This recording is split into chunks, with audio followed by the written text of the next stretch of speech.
Why not win another road series and get to 94 wins on the year? The Nats at the Mets. It's been all Washington in recent years in this ballpark, and the Nationals have continued that here in 2017. Bob and FP, our final day in New York this season. Going to be a lot of final things coming up over the next week or so. And last night, you don't really want to play extra inning games and have to play long games at this stage of the season. But I think it was worth it to watch Daniel Murphy do what he did, and it was a good team win for the guys. Yeah, it's good to see Murph relocking at the right time. It hit his 23rd home run last night and continued the torture against the Mets. Let's check it out. Murph's curse. He's been torturing this team since he's been a Nat. 390 average in 37 games, 9 home runs, 35 RBIs, 23 extra base hits, and then he hits one off the wall last night and got everybody excited in the dugout. So Daniel Murphy continues to haunt the New York Mets. Yeah, the numbers are amazing. 37 career games, just under 400, about to get double digits in home runs at some point. The RBIs, the runs, the slugging. He's done a whole lot more damage against the Mets than he ever did for the Mets against the Nats in a whole bunch of more years as well. All right, Max Scherzer back on the mound. We got Strasburg last night and Max today. So it's such a pleasure to come to the ballpark, be able to watch these guys on a regular basis. It is, and I'm having flashbacks to October 3rd, 2015, when in this ballpark, Max threw a no-hitter and struck out 17. So we'll see what's in store for today. You never know when you see this guy pitch. Yeah, two of the great strikeout pitchers, Scherzer and DeGrom today. Max is 15-6 with a 2.59 ERA. Get this, last 10 road starts, he's won 6 out of 7 decisions. The ERA 1.43. We're going to break him down in a minute. It'll be great.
Here, and they've won 11 of their last 15 in this ballpark. Hey, great pitching will do that for you.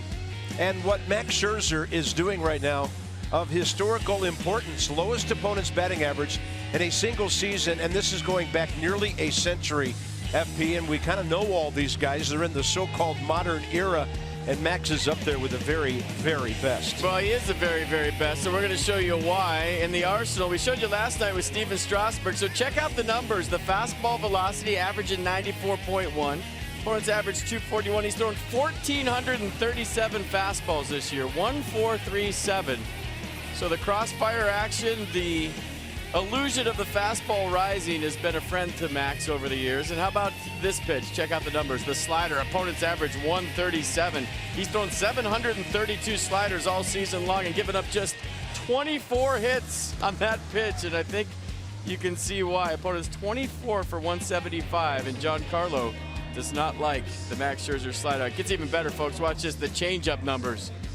104 average against. He's thrown 407 changeups this year and given up just 11 hits on that pitch all year. Are you serious? 11 hits all year on the changeup? Sounds like back-to-back Cy Youngs to me. So the curveball probably his fourth best pitch, and it's a nice curveball.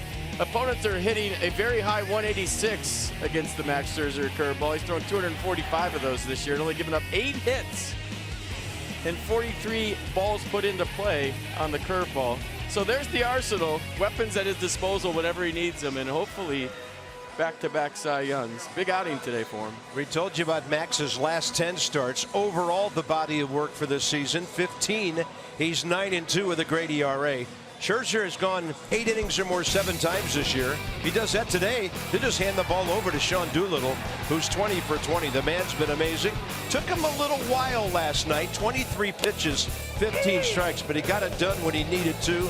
So the Nats hoping to keep doing that thing they all do as we get ready for the finale against the Mets.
PNC Bank, for the achiever in you.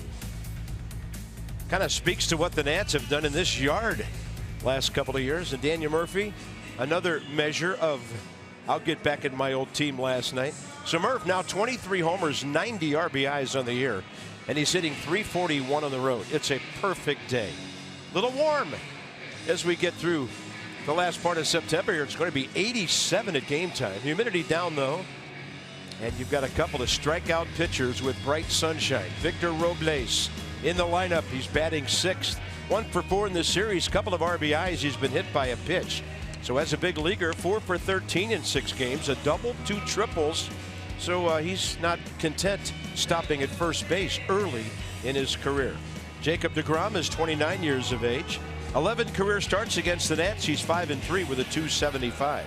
Yeah, 15th win of the year last start. That's a new season high for Jacob. 7-3 winner against the Braves on September 16th. Gave up just 1 run on 5 hits over 7 innings of work. Struck out 7 Braves through 101 pitches in that one. 68 of those were strikes. Nationals trying to make it a 4-2 road trip after winning a series in Atlanta and trying to do that here. Trey Turner 1 for 5 this weekend. Just played in the game last night, and we're underway right on time at 1:10 Eastern. The Mets at home 34-42. That's on the road, an amazing 48-29. That's in there. 1-1. Turner against DeGrom. 4 for 12 with an RBI.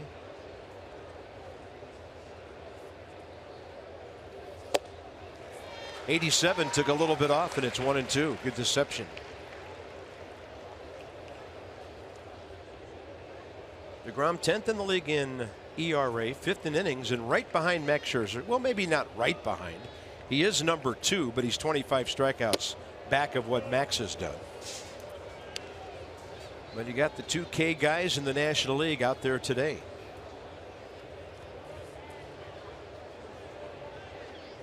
Trey, 289 since coming off the DL. Foul tip for the strikeout.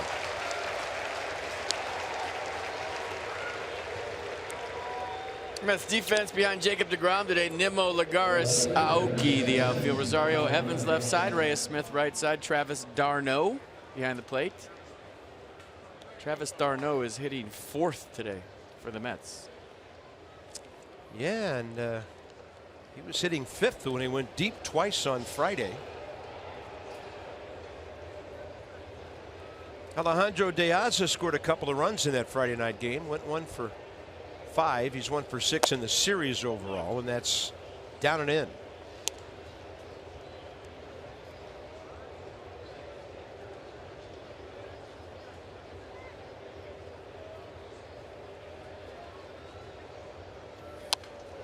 Pretty good rip, and the count's even. He's 8 for 53 as a net in 24 games. Chris Siegel, he's a Virginia guy from the Commonwealth, 4th full-time year in the big leagues. He's got the plate. Mike Malinsky. There's Mike Winters, the crew chief, at 2nd, and Marty Foster at 3rd. Swing and a miss.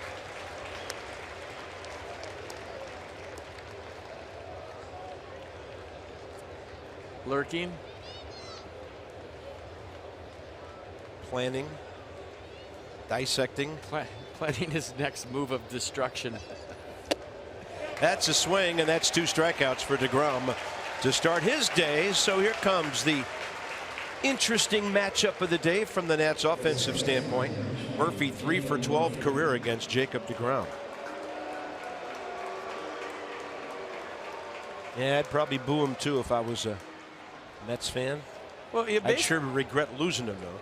Based on the postseason he had in 2015 and what he did with the Nats last year, it's super important that this guy gets locked in right now. And in that home run he hit last night, he's been squaring up the baseball more consistently. When he's talking a lot and having fun playing the game, he's at his best, and he's been doing a lot of that lately.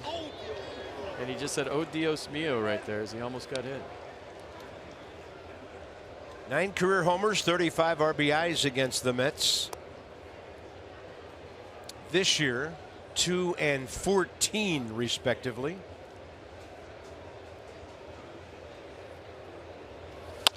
Murphy jacks one that's way out of here, but foul, and that's going to slam its way into the second deck.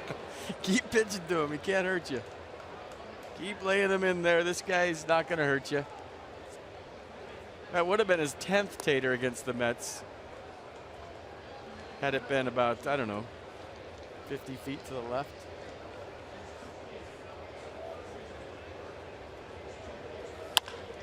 And he hits this one deep to right. Aoki going back, and that hits at the base of the wall. And Daniel Murphy is going to get himself a triple with 2 outs. Murph's curse. Daniel Murphy, of course, last night, a double and a homer, and now he's back in the top 10 in extra base hits with 68. He just missed number 24 right here. I don't think he hit it on the sweet spot. Hit pretty good. Day game here, warm temperatures, ball carrying. But see, to the deepest part in right center. And I don't think Nori was even close to that one. He jumped and the ball was way on the other side of him. There goes a no-hitter. Daniel Murphy doing it to the Mets again. Is it even news at this point? Well, we started spreading that news early last year. I got that. Anthony Rendon, this would be a perfect time for his first career hit against Jacob DeGrom. There are 2 good Nats hitters who've never had a hit against this guy. It's kind of crazy when you look at it. Rendon and Taylor 0 for 33 against him. 16 for Anthony, the at-bats, and Michael A. 17. 0-1. Counts even. I mean, it's important for Murph to get locked because you know Bryce is going to hit in his sleep. Ryan's locked in right now. You get Murph locked in and the guy in the batter's box going into game 1. Huh.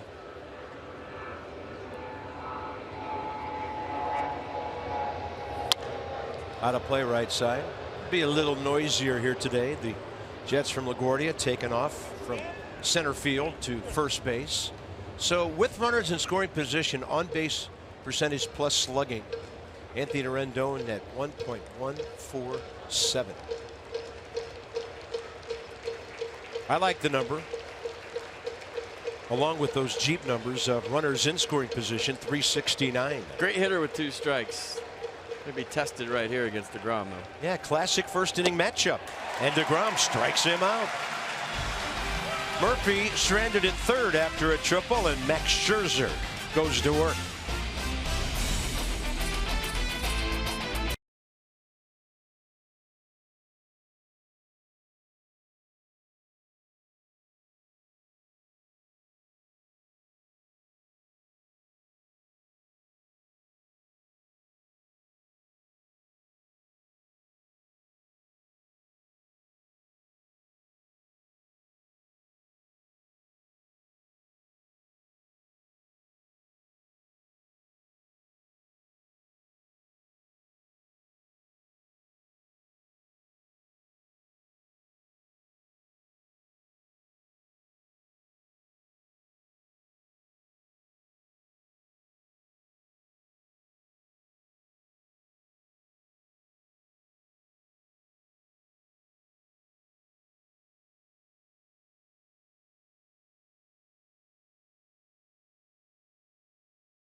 Lobitone right there. Chris Siegel having a look.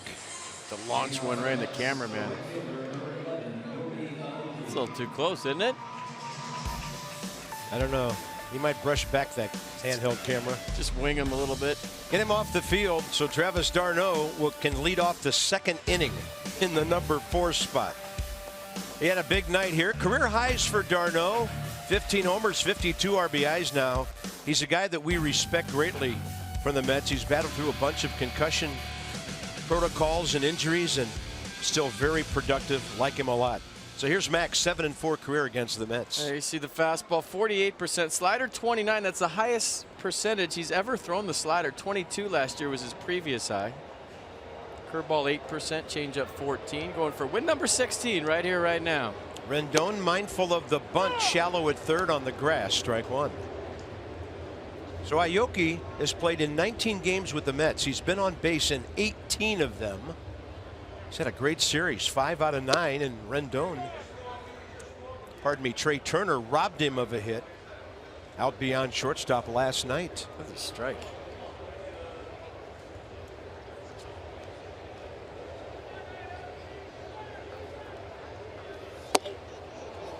And then he verbalized an effort to get out of the way. 2-1.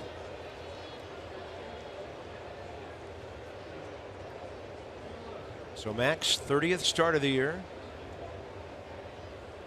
The league's only hitting 180 against him. ERA 2.59.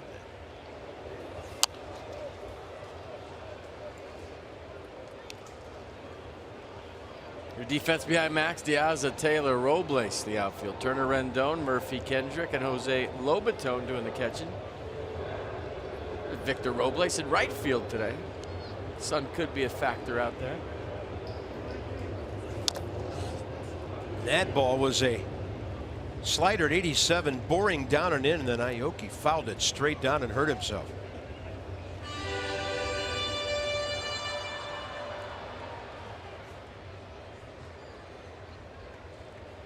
Fouled that off his back knee? Yeah. It's hard to do.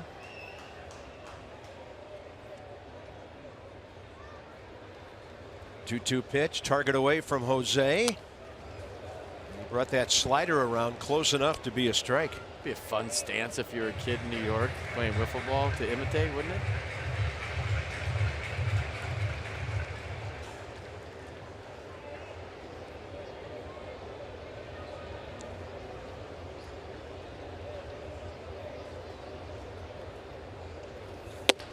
Fastball up, 3-2. Top hand on the bat, really wrapped, which is just, it looks weird. Usually you want the bat in your fingertips to get that buggy whip with it, but watch him kind of over grip with a top hand. Wow, interesting. Swing and a miss. Whatever the grip, no contact. And every batter in this game so far who's made an out has been whiffing on strike 3. For a challenge fastball, all the strikeouts so far this game. All 4 of them have been with fastball. He does kind of have it in his fingertip. He just kind of got the claw grip right there. And as we've seen this series, it works for him, just not that time against the Scherzer heater. So DeGrom has 231, the strikeout total. That's number 254 for Max. Jose Reyes, pretty good success against Scherzer career, 9 for 24. And Jose 2 for 9 in the series so far, but he's had 1 hit in each game to keep his hitting streak alive. 4 games, 7 for 18. See, he's got it more in the fingertips. See where his grip is? Top hand. Real loose. I think both their grips were loose. Oki just had the pronounced top hand.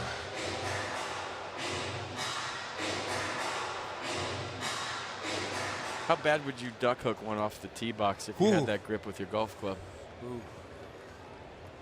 You would hope it's not a charity event and there's not a gallery lined up on the left side. Fingertips. And this one popped up and back out of play.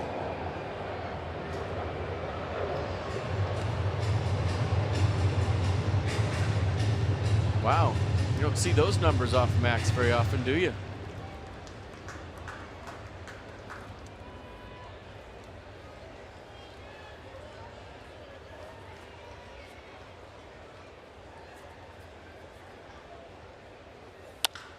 Fastball up, and Reyes skies it to deep right.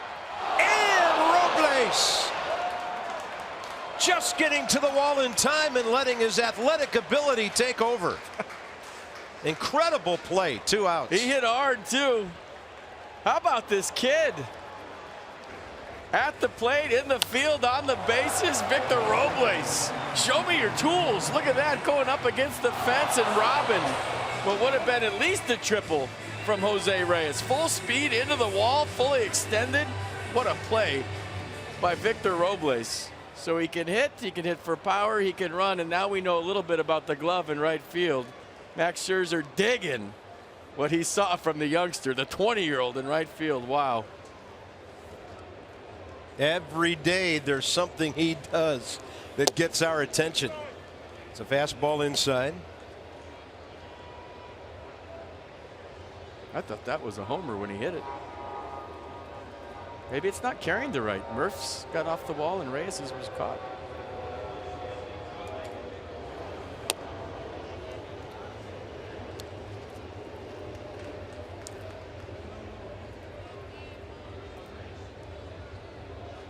A little crosswind going.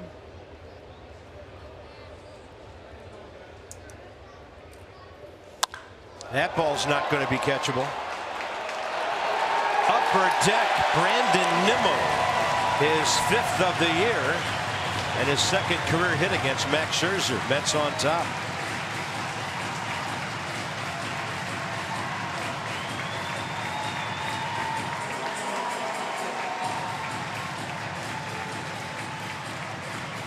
It's like Jose wanted it down and away. Max kind of yanked it to the other side of the plate.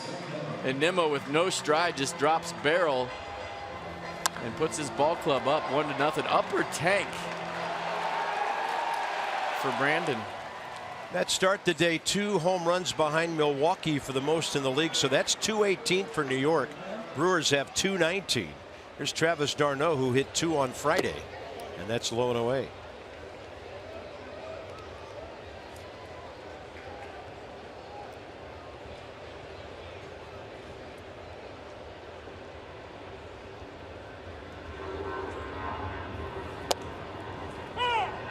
Good slider evens the count, 1-1. So Max has given up 22 homers with that one.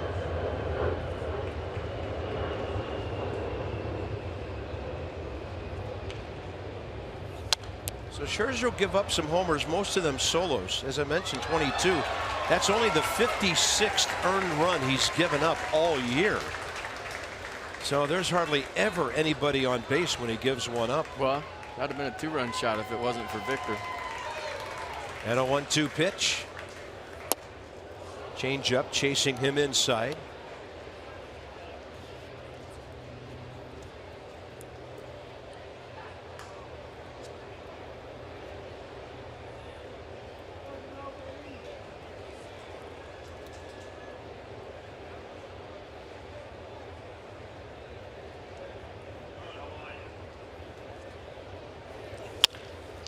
Down to third base, Anthony Rendon close to the line behind it, and that's it. Victor Robles, a fantastic play out in right field, fighting the sun. Kind of a new ballpark for him as well. Up against it, saved the Nats a run.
Come on, she says. It's Howie Kendrick.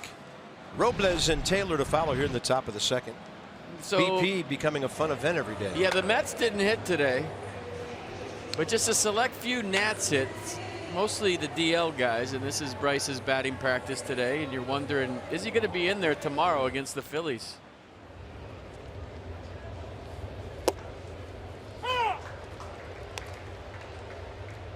A.J. Cole, Aaron Nola, a righty at the scheduled matchup. Geo Tuesday, Roark on Wednesday. All night games in Philly. More on those later. And there's a lot of swinging and missing going on in the first part of this game.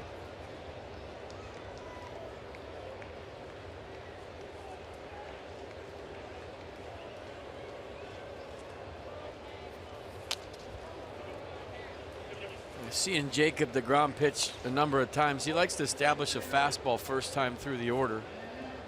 You'll see some more sliders and changeup second time through, but he tries to go one time through with almost exclusively fastballs unless he gets into trouble early.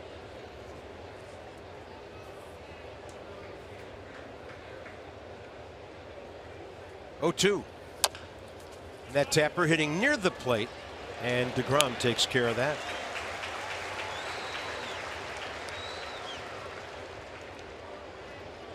I'd say that catch one more time. Why not? I think the most interesting part of it is watch the correction at the end where he plants his foot and kind of dives towards center field. So you're going back. You've never played right field in this ballpark before. And then the last move he makes is a dive basically towards center field. Fitzgerald Auto Malls brings you that Exmo. And some love in the dugout when he gets back, even from the big guy, Max Scherzer.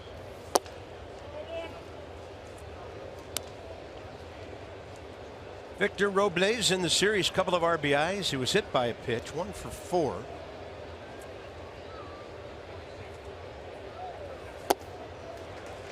That's a big hook, and it's 1-1.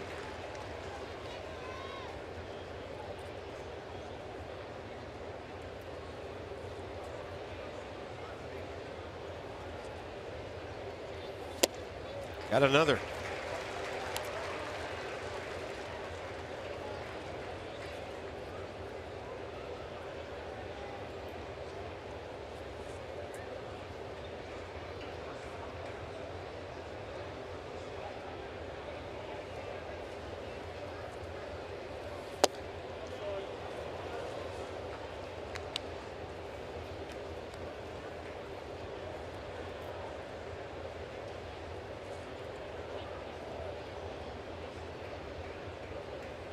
Try to run back the fastball here with 2 strikes. He did. Strikeout number 4 for DeGrom. Nissan on the pitch cast. That's paint right there. It's mid-90s. Darno really good at framing the low pitch, but too close to take. Perfect pitch from Jacob DeGrom. I know you look at that 5-pitch cast there, and it just shows you the great command that the best pitchers in the game have. Yeah, every once in a while you just tip your cap on a strike 3. That's one of them. So I'll see you next time. You got me that time. Michael A. Taylor takes one away. 1 for 4 with a walk in the ball game yesterday. He was batting 6th. Today he's 7th.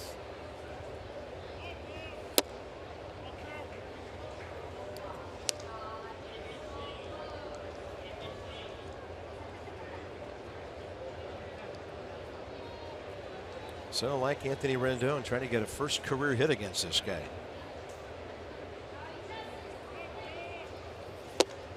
Paint.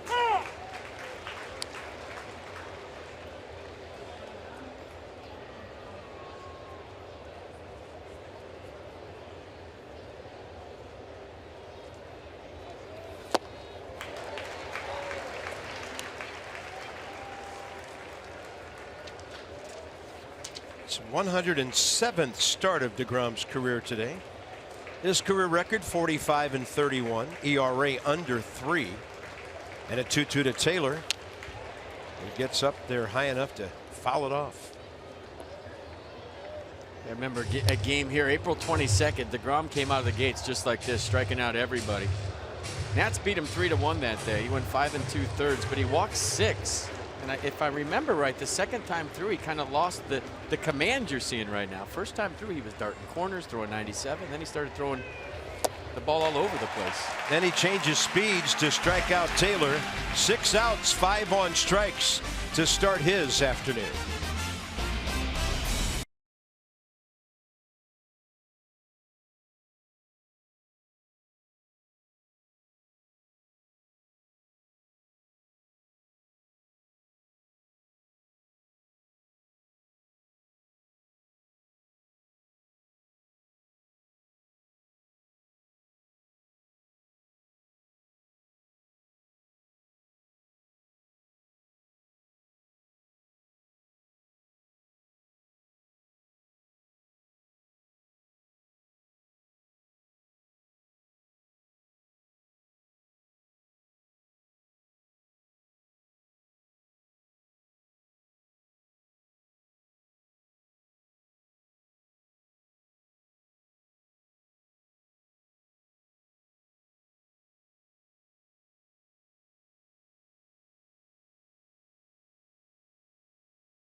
10-8. Then the Phillies held on to beat, guess who? The Mets. To clinch it for the Nats, the party was on for Jason Worth and all the guys in the PNC Park visiting clubhouse.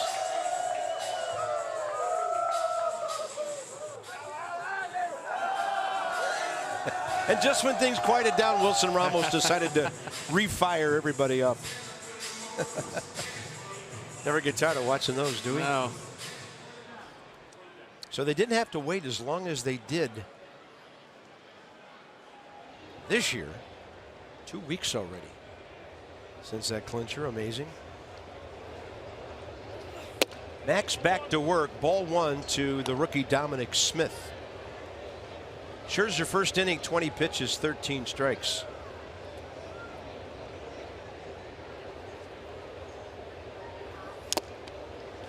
Good off speed, got the foul tip. Backswing got him. The bat got him on the backswing. Right on his finger outside the glove. So he swings and misses. Watch the bat hit Jose Lobaton's finger extended out of his glove right there. Ow. Yeah, it was a one-handed swing at the end of a changeup.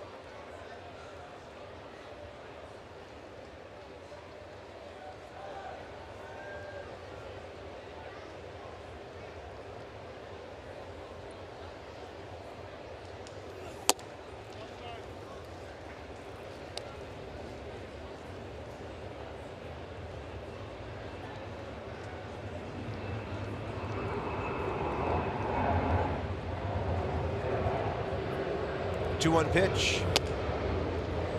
93 upstairs, unreachable. I wonder as a catcher if you scoot back a few inches after you get hit like that on the backswing, or you just stay your ground and hope it doesn't happen again. But he's way in the back of the box, almost out of the box.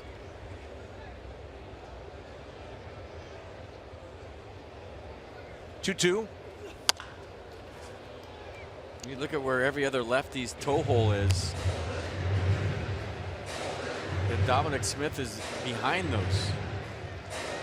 See that dark spot? He's actually behind that dark spot. Watch. Yeah, right on the chalk line there.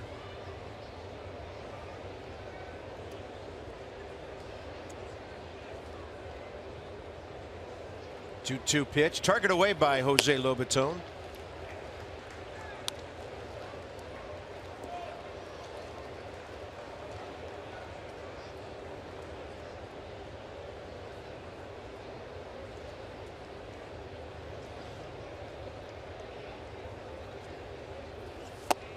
Great changeup.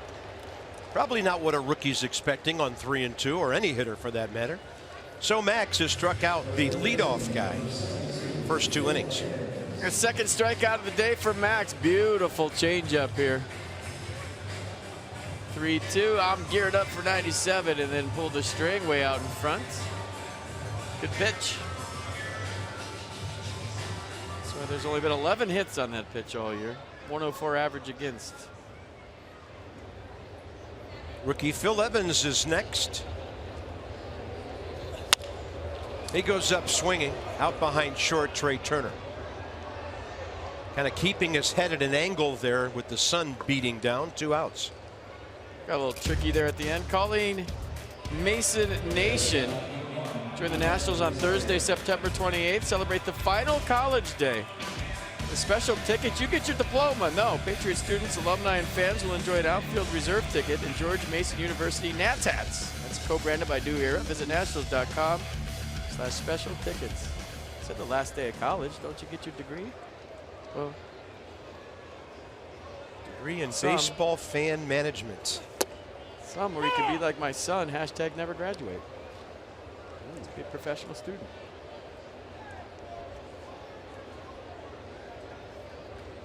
There's a rookie, Ahmed Rosario.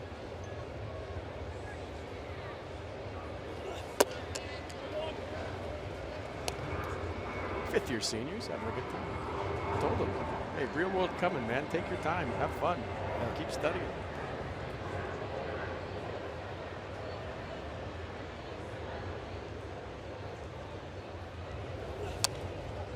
Challenge heater. And the 94 fouled straight back, 1-2. Rosario 294 over his last 31 games. He's playing in his 41st game as a big leaguer. So their rookies, Smith and Rosario, holding their own. Called up before the 1st of September as the Mets look at them and take a peek into their future. Swing and a miss, dropping one straight down. 3 Ks for Max, 1-0 Mets on the Brandon Nimmo home run after 2 innings on getaway day in New York.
So it's a good day for a cold one, right? Yeah.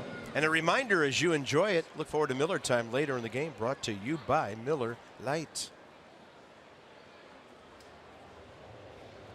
Inside the Numbers presented by Jeep. Since 2015, their World Series year, steady decline in what the Mets starters are doing. And of course, this is all, for the most part, injury related.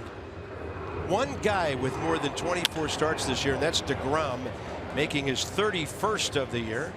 And that's right up the middle by Jose Lobaton, sore finger and all, to lead off the 3rd. That was a bullet. Right back where it came from. Look out. Ooh. And guess who's 3 for 6 career against Jacob DeGrom now? Max? He's 0 for 2. But he's trying to move his catcher.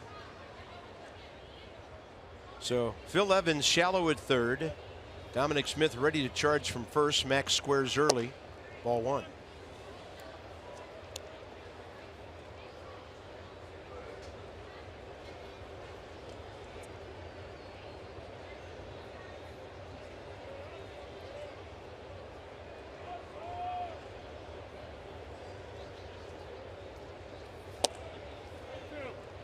So if you look at the defense, Evans is charging, right?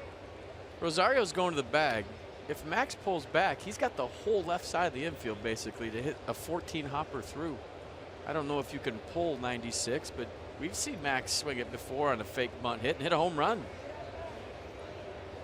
So kind of watch this develop as Evans charges and Rosario goes to the bag.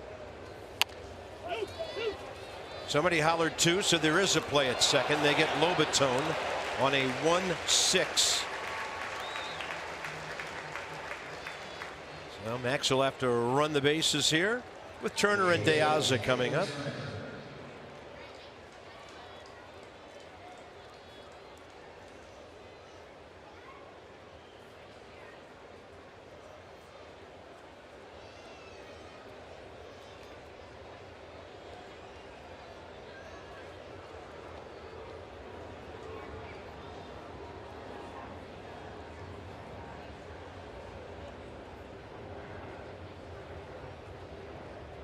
Trey Turner struck out swinging first time, trying to get all over that first pitch fastball.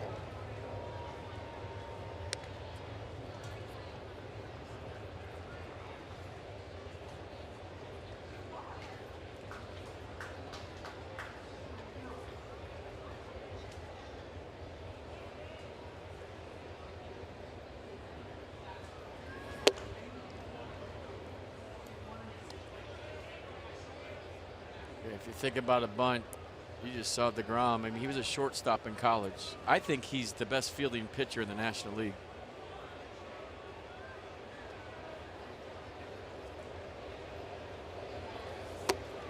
Two and one.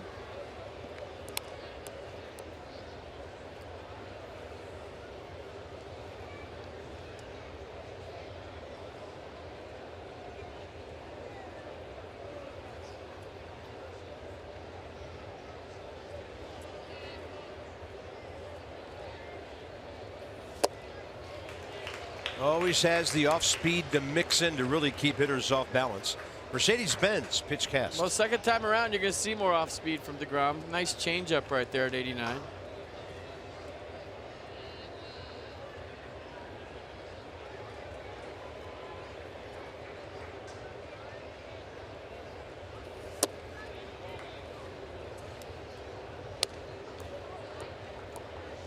Yeah, he didn't even get on the pitcher's mound until his junior year in college.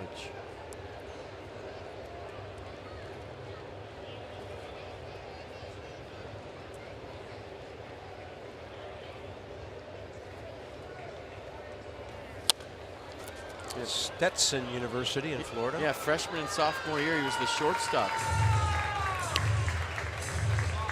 The junior year at Stetson, they asked him if he wouldn't mind closing. So he tinkered around with that, and then they said, hey, how about starting? And that's how that whole thing developed. Pretty good move the way I see it. Absolutely. I've heard him referred to this year as the glue of the Mets pitching staff. In many respects, he is the Mets pitching staff. There hasn't been a whole lot of other guys to glue him together with. Terry Collins' staff has been so riddled by injuries. DeGrom, the one guy who takes the ball every fifth day. 3-2 again. Trey Turner hits one well to left.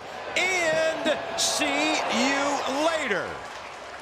His 11th of the year. His 4th since coming back off the disabled list. And the Nationals are on top.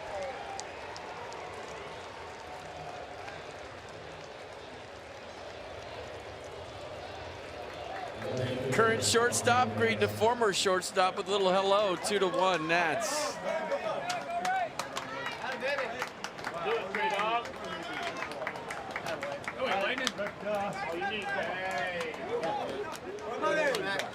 Next up, Alejandro De Aza, as Trey Turner's RBI total shoots up to 45. That was some low launch angle home run. That got out of here in a second.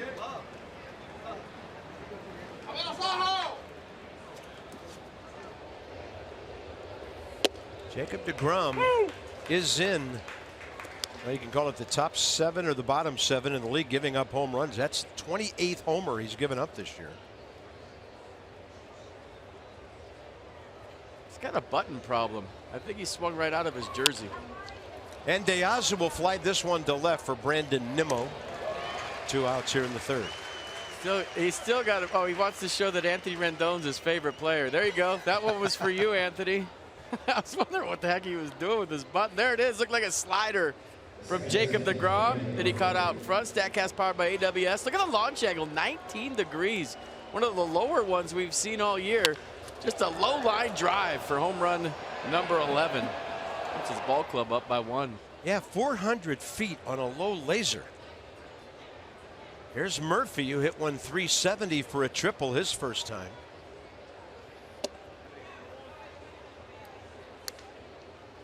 For the Nationals, every home run's a new team record, number 207 right there.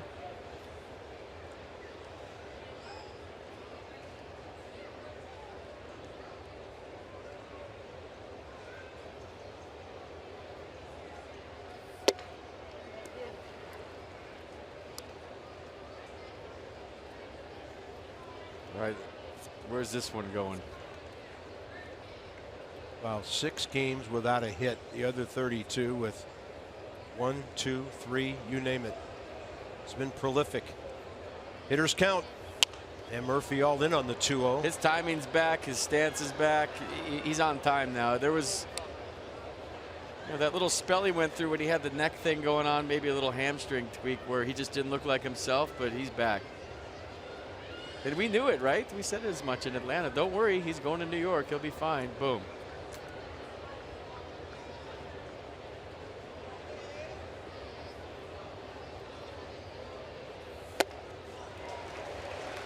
Two and two.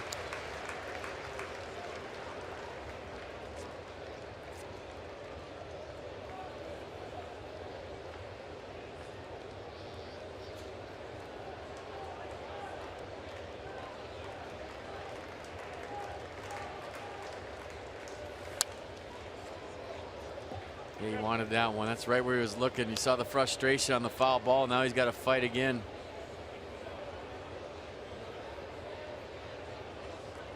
I think DeGrom throws another fastball after that swing. He was close.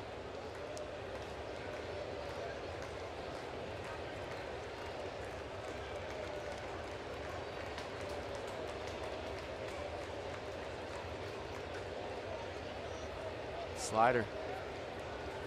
2-2. Yeah, backdoor variety, and he got the outside edge perfectly with that. Number 6. But Turner, it's number 11. And now in the last 2 games of the series, the Nationals have scored 6 runs, every one driven in with the long ball.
Wiped off on him.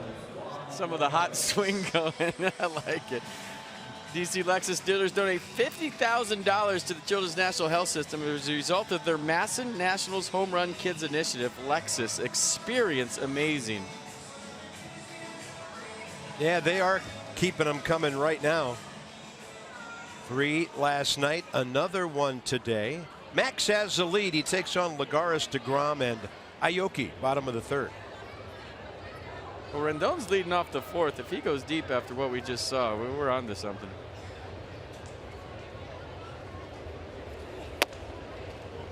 Max 32 pitches in 2 innings, but in the second, just a dozen to get a 1-2-3 with a couple of punchies, as he calls them. 1-0 to Juan Lagares, who's 1 for 11 career against Max. And almost caught in the air by Jose Lobaton.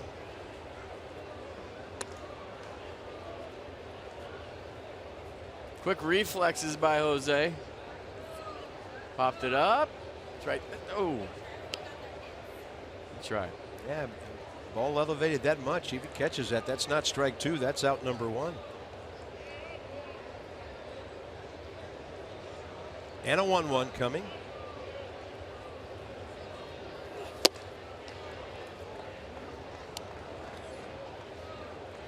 What's the rule on that? Well, it has to be like an Altuve high or something. I think in the umpire's judgment, the elevation determines tip or foul ball. And that was definitely a foul ball up above the batter's bill of the helmet there. So Max now striking out guys 3 of the last 4. His 4th of the day. Jeep takes us inside some more numbers in the most innings pitched since 2015. Even with the time Max has missed this year, he's still 8th in innings coming into today. So right now he's on the verge of 194, and he's over 650 since 2015. So I mean, that's way over 200 per year, which is pretty much the benchmark these days. So Max, a regular visitor to the 200 innings, 250 strikeout club. DeGrom's a good hitter, 1 for 3 against Max. He has 15 hits this year, a home run, 4 RBIs. Getting back to what FP told you about his outstanding baseball player ability in college.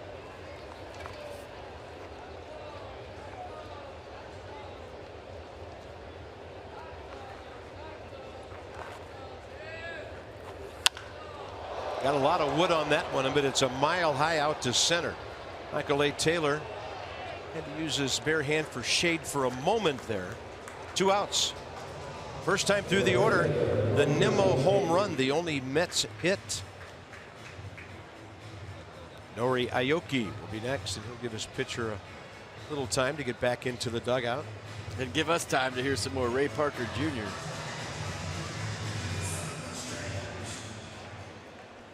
I'm telling you, that's the walk-up song of the year. I'm sticking to that.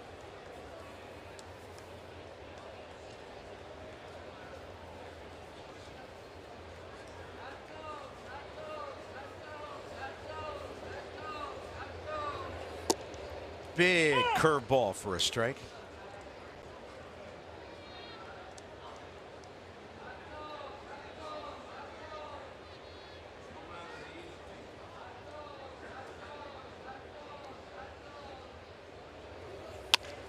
Hot shot left side. Anthony Rendon looked down. It was in the heel of his glove after he made a quick reaction play to his left. So we'll see if Turner rubbed off on Rendon for something in the 4th.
Drive RAV4.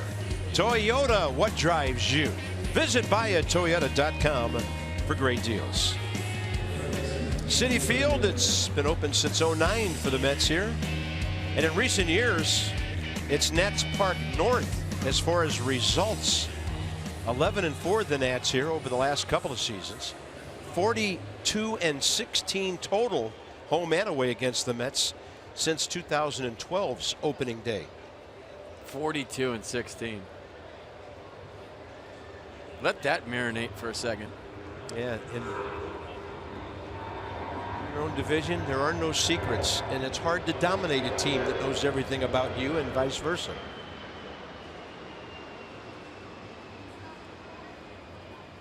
Up and into Anthony Rendon. That play he made to to end the third. We just take for granted sometimes, but when you're in on the grass as a third baseman, you get a one-hop bullet like that. He made that look so easy. This one in the air to right. Aoki. It's not comfortable out there. You can see the sun just blazing in his glasses there. And he took it in for the first out. And play I was talking about. Anthony frustrated. He got his pitch right there and just got under it. But I mean, that's not easy. When he does that, then you're just going, okay, nice play. Howie Kendrick. Victor Robles the next two here.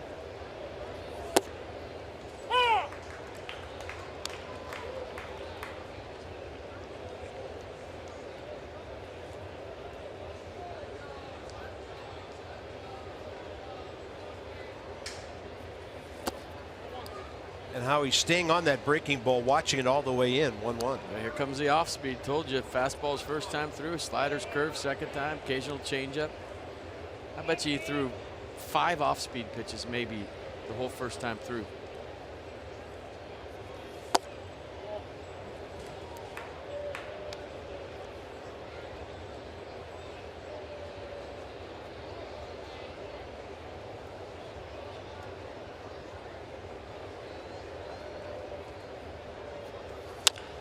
And Howie Kendrick with a 3-hopper to short. Rosario 2 down. All right, Friday, September 29th, the party's going to be huge at Nats Park. Oktoberfest is back. First 20,000 fans, 21 and older, receive a Nats Oktoberfest beer stein. You're looking at it. Those are cool. Plus all the fans, sounds, tastes of Germany. Visit Nationals.com. Theme games today. We're all fans of Germany. I still have mine from last year. They're legit. It's not like a little styrofoam cup. Very These nice. things are heavy duty. German engineering, man. Yeah. Ball 1 to Robles. We saw quite a fastball at the knees and the outside edge his first time up.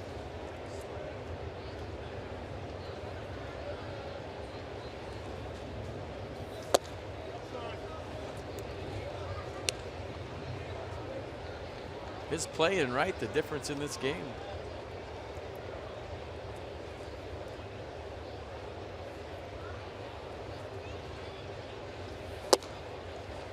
Two and one.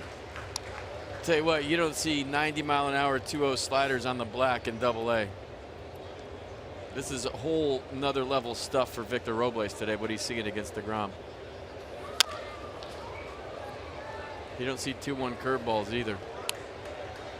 I mean, you might, and I'm sure he got that kind of treatment, Carp, as a #1 prospect. Yeah. But for strikes and on the black, no, sorry. But a lot of time, if you do see it, it's 3-0. It's not, you know, 2-1 and now 2-2. The command is amazing by these guys. He's going to get him on that fastball away. Robles rung up for the second time looking. 7 for DeGrom, but the Nats lead.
Yesterday, the 2 starts ago, he felt like he mechanically broke down once he hit the 100 pitch mark, and so he made some adjustments to try and make sure that he's repeating his delivery and consistent even after he gets past that 100 pitch mark.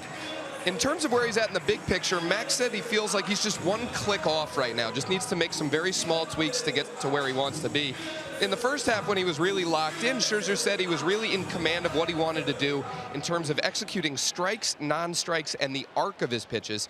He says he's 1 click away from getting there again, feels good about his stuff, his progress, his durability, and just wants to make sure that he's making minute adjustments down the stretch here to get totally locked in for the postseason. All right, Dan, he's coming off a 9-pitch third inning, strike to Reyes. When you're talking cars, you're talking Coons. Dan with our sideline report. Reyes pinning Robles up against the wall. Out in deep right field, first time up, and this one right over Max. Turner, unbelievable range, but no chance to throw out Reyes. Sweet play. Yeah, that gets a lot of guys. Not Jose Reyes, he can still run, but watch the range from Trey Turner right over Max's head on the second base side. Into a slide, spin move, throw all in one motion with something on it on the money. That's fun to watch. That is impressive. What a play. Jose Reyes, 5-game hitting streak. Brandon Nimmo, who homered first time up, steps in.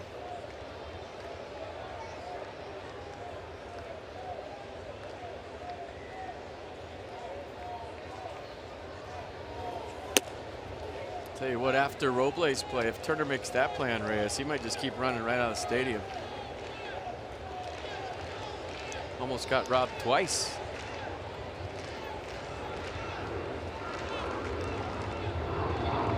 One-oh pitch. Reyes inching into a longer lead, and that draws a throw. I wonder if Max has ever done the lollipop throw over there and thought to himself, if I would have thrown that hard, I had an out. Sometimes he just lobs it over. Trying to set you up.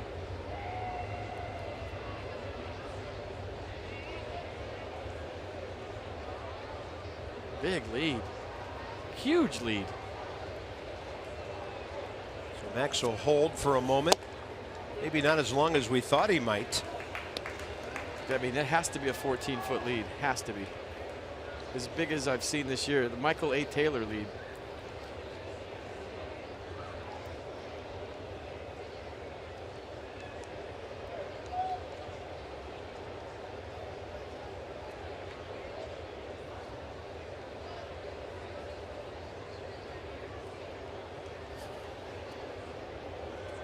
Shortened up a little there, maybe anticipating the throw over, but if you can see where his footprints are, he was out just a step further than we just showed you the previous pitch.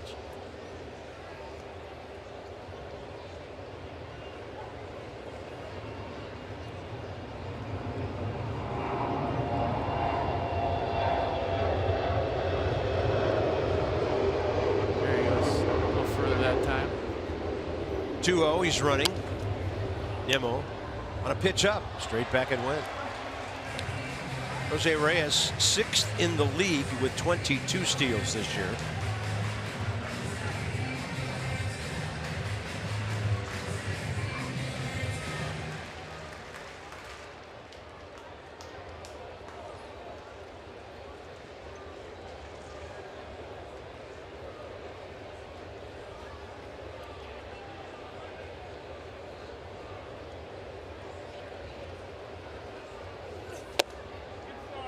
Close off the plate, 3-1.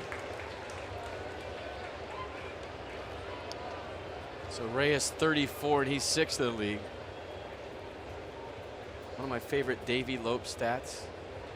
When he was 40 as a Cub, he stole 47 bases. When he was 40 years old.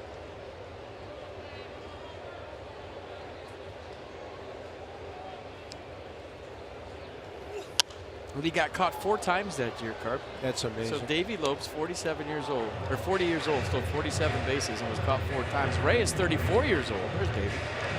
That's not easy to do at that age, or any age for that matter. Fantastic baseball man right there. So glad He's been around for the last couple of seasons. In his second go-round with the Nationals, coached with Frank Robinson in the early days of the Nats. 3-2, Reyes nobody out. You figure he's going.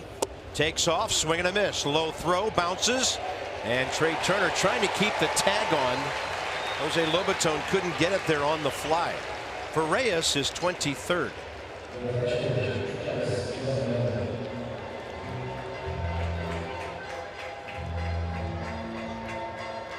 Did he hang on to the ball? He did. Stayed with the tag. But Reyes had a monster lead and a pretty good jump. The slider down and in. Lobaton right over the top with the throw. Tried to tag him on the backside as he was sliding. Tough to go up with the pick and then get the glove back down for the tag and try to knock his hand off the bag. So a runner in scoring position in a one-run game for Travis d'Arnaud. Ground ball to Rendon. Anthony neared the line at that time with the bases empty. 2 outs in the first. And d'Arnaud fouls one straight back here. So we told you these are the K Kings working in this one today, and that's what they've done. Those are updated totals.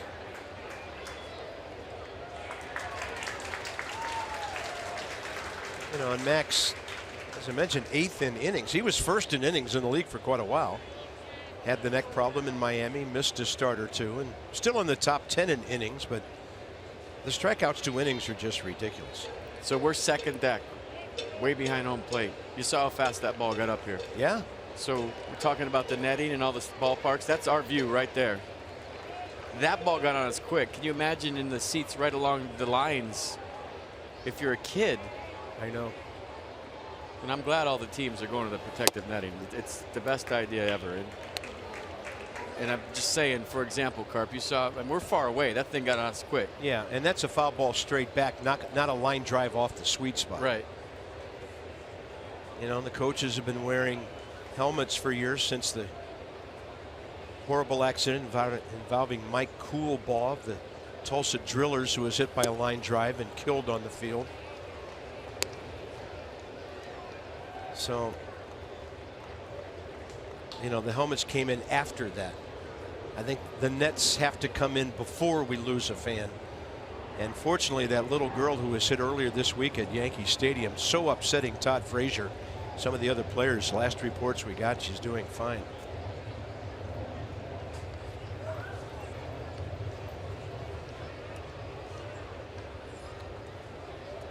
The NHL had to lose a fan before the netting went up behind the goals. And hopefully baseball will be very proactive with all of this. Yeah, I think the Nats have done a great job with the netting, and a bunch of teams this week said they're going with it, right? Yeah. For next year? I think I heard 12 teams have made the commitment. Yeah, see that little girl, or even, hey, I'll tell you what, even a major league shortstop sitting in the stands if you're that close without a glove doesn't have a chance. 1-2 pitch, and that is right down the middle. Travis d'Arnaud possibly guessing. And Max Scherzer on the Nissan PitchCast with 6 strikeouts. Yeah, when you take a heater right down Broadway with 2 strikes, you are definitely looking for something else. So the runner still at second, 2 outs, and Dominic Smith the hitter. Or maybe you got some bogus intel from the runner on second. That can happen sometimes. He relays that it's going to be off speed and then it's a fastball. Go back to the dugout saying, well, I thought he had him at second. You grab him down the tunnel, say, if you don't have the signs, don't relay him to me, darn it. Dominic Smith made his big league debut August 11th. Since then, he has the most homers and RBIs of any Met, 7 and 22 over that time.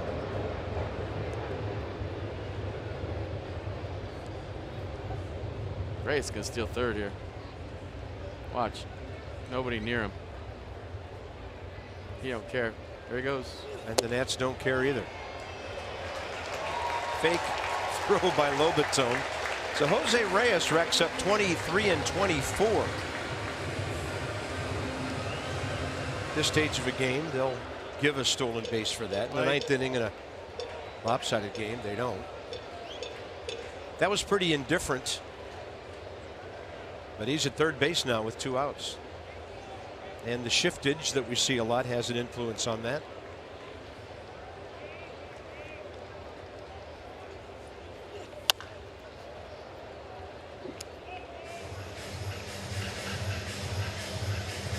Counts even.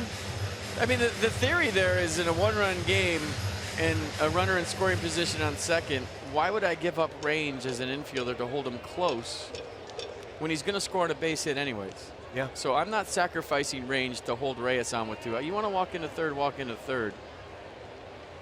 And Max Scherzer doesn't want guys moving around either. Reyes down the line trying to draw a balk on Max. Here he comes again. I don't think Max is digging the reindeer games going on here, but the fans are.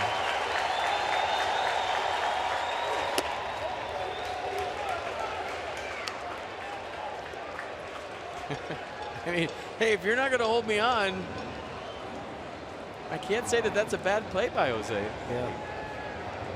He's hearing it from the Nats dugout right now. They're saying something to him. He's laughing.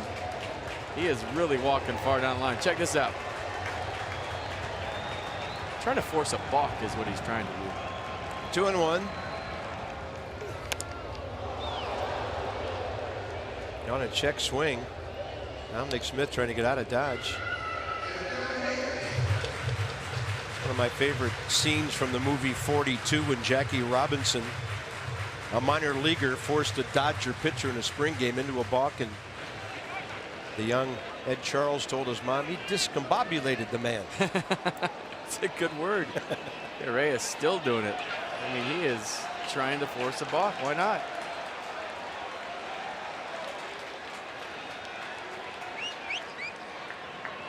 Two balls, 2 strikes.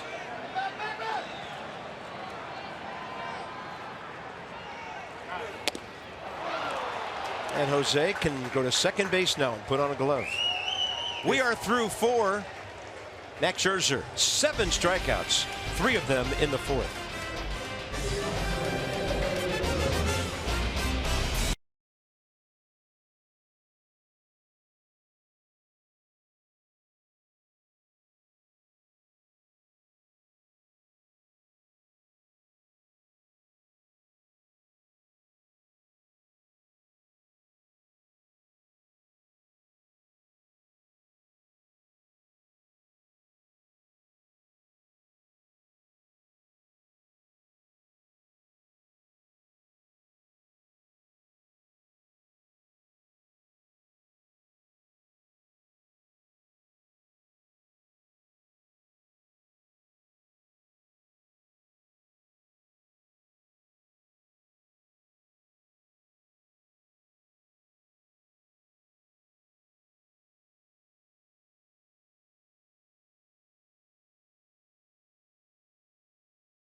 Ticket pre-sale. Join the free Nationals fan club. Receive all the postseason pre-sale information you can possibly imagine.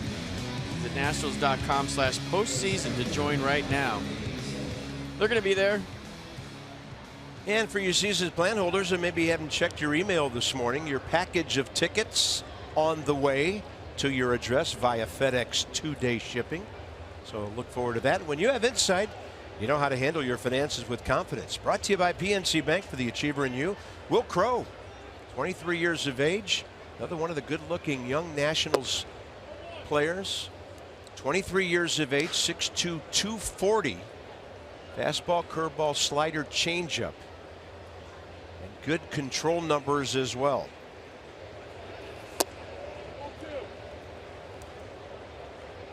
Michael A. Taylor struck out by DeGrom first time.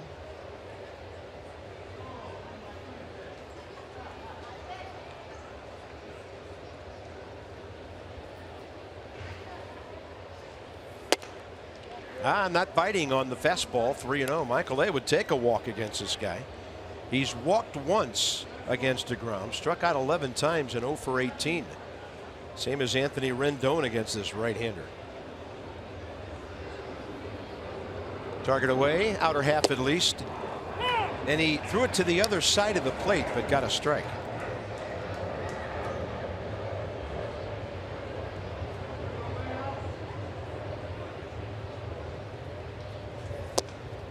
Then he gets one on the other side.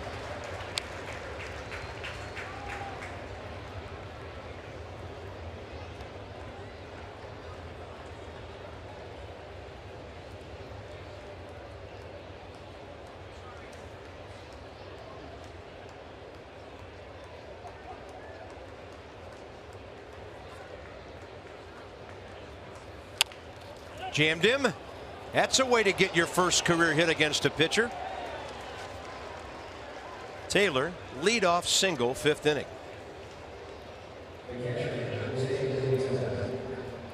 Take it. Anything you get off Jacob deGrom. Swinging bunts, bloopers. Little stumble coming out of the box. No problem. Beat it easily. Jose Lobaton, a clean single up the middle first time. Jose 3 for 6 career against DeGrom. Max Scherzer on deck here. Taylor out to a big lead. I'm not sure, but I think the 7-line army is Jets fans. Because they're not here today. There they are. Yeah. Remember, that's the section where the 7-line army sits. They always have orange T-shirts, but today, yeah, they're invisible. They're at MetLife Stadium, evidently. Today they wore green shirts and they're dressed like seats. I don't know how much they've helped their team against the Nats, winning 2 out of 9 here this year. They came to Nats Park. And they did, made a lot of noise. In hordes.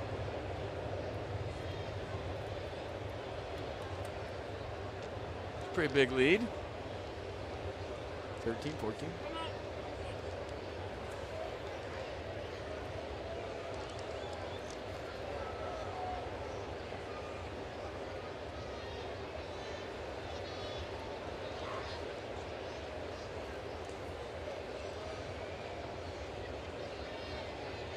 One-0 with a target away, and Taylor digs in and takes off. Throw bounces in, trickles into center field, and Taylor to third. Michael A. with his 15th bag, and the error by d'Arnaud puts a runner at third base. Nobody out.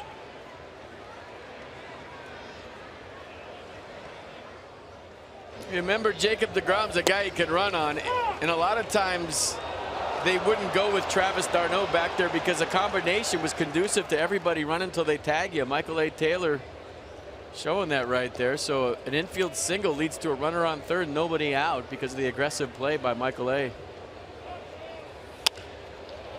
And a line drive to left will fall in. Taylor read it. Lobaton 2 for 2 against deGrom, and career 4 for 7 puts the Nats on top, 3-1.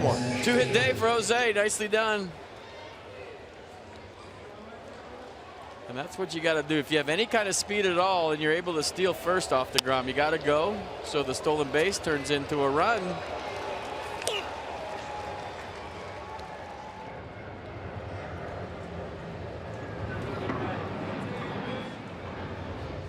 Infield hit, steal, error, single to left. Now Scherzer a chance to move Lobaton to second. Didn't work out first time when Max bunted it back to the pitcher and deGrom threw out Jose.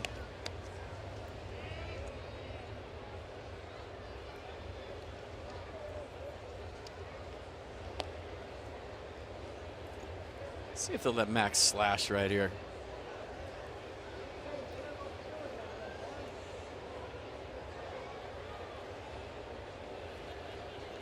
They will.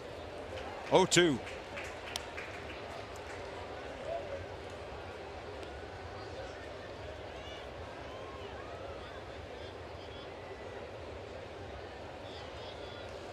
Trey Turner next. Laser-like home run out of here last time. Scherzer shows bunt and then swings away again. I like Max. Whatever the result is, I like him swinging out of a bunt stance better than bunting, especially this time of year. It takes the ball's going to get your meat hand thing out of it on a bunt. Your pitching hand. That's why he holds it so low.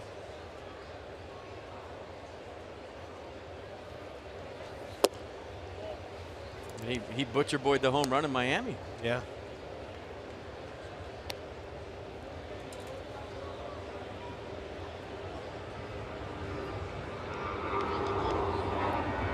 It's a little rhythm into the swing. You pull the bat back, get some rhythm going.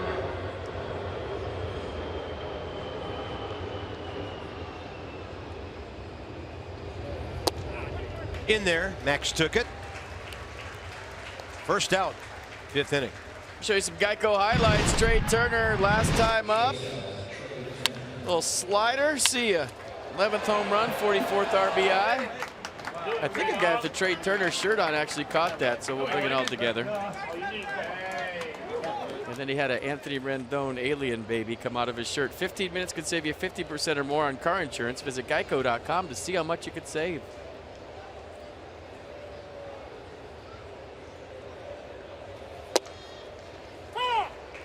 Trying to get over the memory of that scene from several decades ago. It's right where it came from, right? I've never. That's one of the most disturbing things I've ever seen. Not the shirt, but the movie. There's Anthony coming out. It's right around Halloween, right? Turner 1 for 2.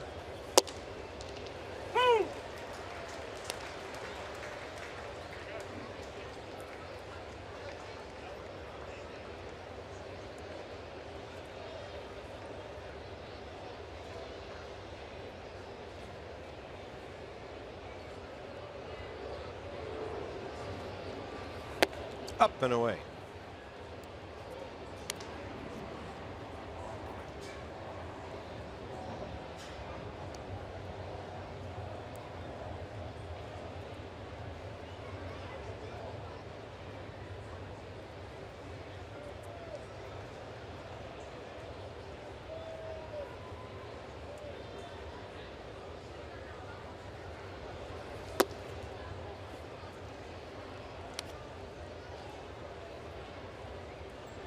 Jacob deGrom into the low 80s on his pitch count now. Max Scherzer, by the way, 58 pitches through 4 very efficient innings.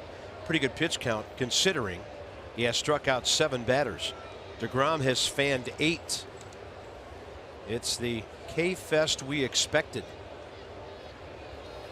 Swing and a miss as Turner couldn't get to it. Nats Road ahead, driven by your local Chevy dealers. Visit ChevyFirst.com. A.J. Cole, Aaron Nola tomorrow night. Gio and Jake Thompson, a righty on Tuesday. Tanner, Mr. Roark, takes on Mark Leiter Jr. on Wednesday night. All right, here's something for tomorrow night just to think about. Career against Aaron Nola. Bryce Harper, 8 for 17. 2 homers, 5 RBIs. Just saying. He's ready. Call him up.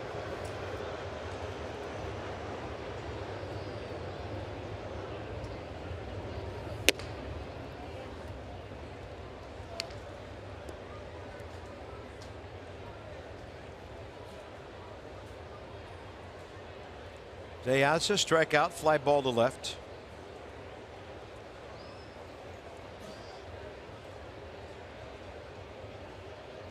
I think when you're talking about at bats to get ready for the postseason, it's different for everybody. I think Bryce Harper's superhuman. The guy wakes up hitting. You remember spring training this year, right? Bombs all over the place, bullets everywhere.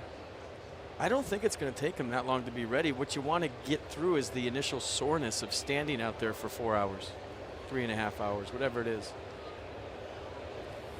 So when you haven't done that for a while, Carp, you feel good the first night, right? Oh, yeah, I'm like a spring chicken running around everywhere. And then the next day you wake up, you're a little stiff, a little sore, like the first time you lift weights or the first time you go for a long run. That's the part you got to work through. As far as his swing and live pitching, I mean, he's a born hitter. I mean, that's God-given. That's going to happen, I believe. It's the other things that you have to get through, which he will. He'll be fine. 4 days off after the season? Yeah, I was talking to some guys about that on the radio yesterday. Those 4 days would be huge for Bryce. Yeah. You know, kind of get back, get game speed, and then basically your body, and not like they're going to be days off. There will be workouts and BP and all that, but your body's going to benefit if you're Bryce Harper from those 4 days. It's just getting into baseball shape. You hear that term all the time. 3-2 on a close take by De Aza. And what is baseball shape? You can run hills. You could do sprint work all off season. You could have a personal trainer do all kinds of drills, Cart. But every year when you get to spring training, regardless of how much you train, you're sore. You're not in baseball shape. The fast twitch muscles that you use in baseball, it takes a minute. So that's the part I would be concerned about. Other than that, he's going to be fine. 3-2. Lobaton on the move here with 2 outs.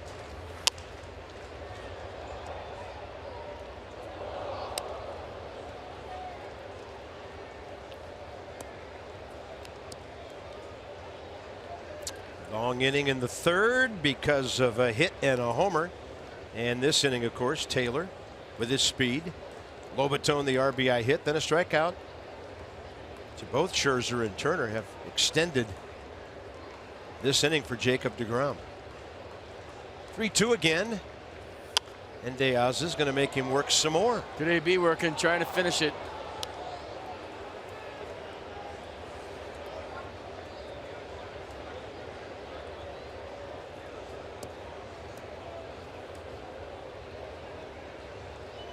Seven so far on the Mercedes-Benz at-bat pitch cast.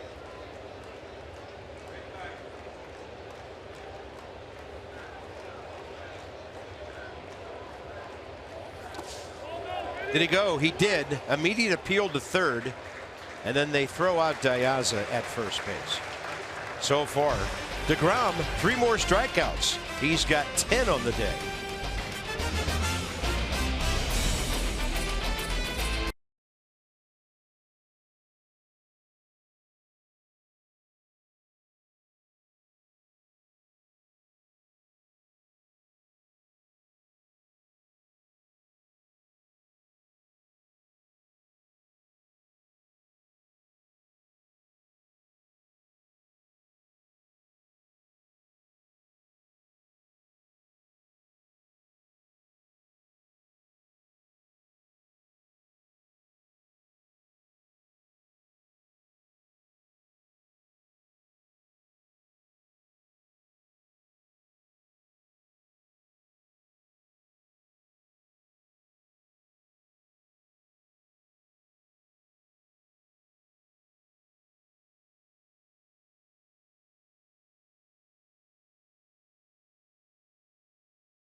Run lead, going for win number 16 on the year. We'll show you some strikeouts because, as Max says, they're sexy. So fastball to Aoki, looked like a changeup right there to Rosario. Nasty slider, and Darno took one right down Broadway. And Dominic Smith chased one up the ladder. That was his 260th strikeout of the year to Dominic Smith. $37 donation by the Washington area Toyota dealers to the Children's Inn at NIH for every strikeout by a Nats pitcher this season.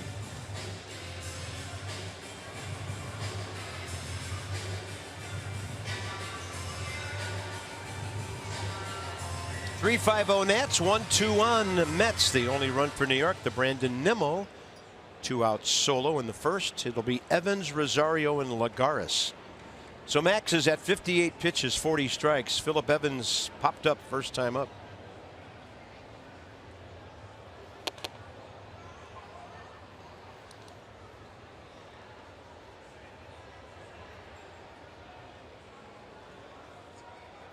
25-year-old rookie from Whittier, California. He was headed to San Diego State when the Mets drafted him.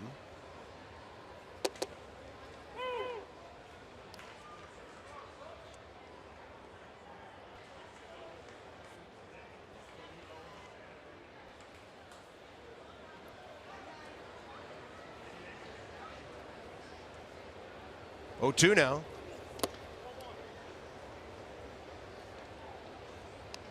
And Evans more than holding his own. 8 for his first 24 as a big leaguer.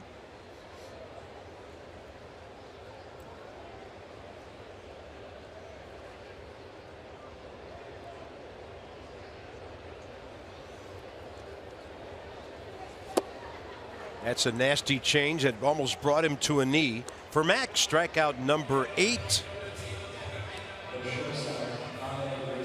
I'll tell you what, there's some younger players on both teams today getting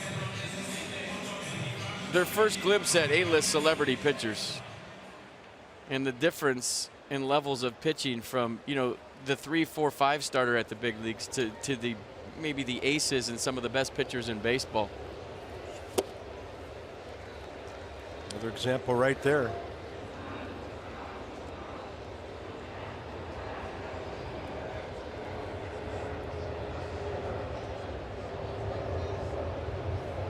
Well, DeGrom has struck out 10 batters or more 11 times this year, including today. Max 14, and he's on the verge.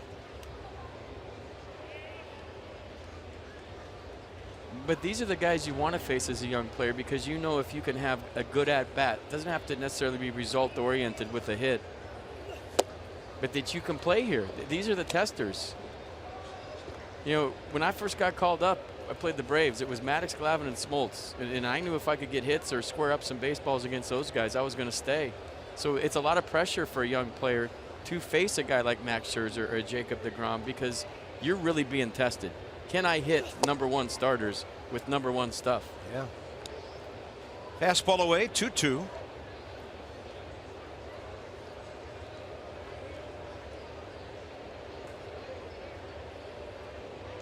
And then when you do carp and then you face a 3, 4, or 5, it makes it even easier.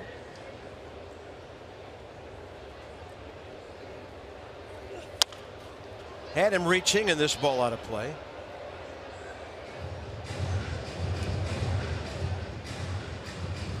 PNC inside the numbers. Lowest career ERA in this ballpark. Gio and Max in Strasburg.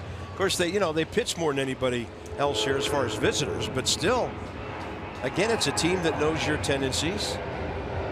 The rest are Mets, and the best are Nats. 42 and 16. I mean, you could have put that at home. Good swing. Took it the other way, and that's fair into the right field corner for Rosario. Second base with 1 out. Only the Mets' 3rd hit today. So that's a confidence builder for Ahmed, right? Not a bad pitch by Max. Fastball, inner half, inside out swing. So young player gets a double off the reigning Cy Young Award winner. Good play by Robles. You see the arm strength right there. But a nice swing by Rosario for the 1-out double. Number 8 hitter Juan Lagares with DeGrom on deck.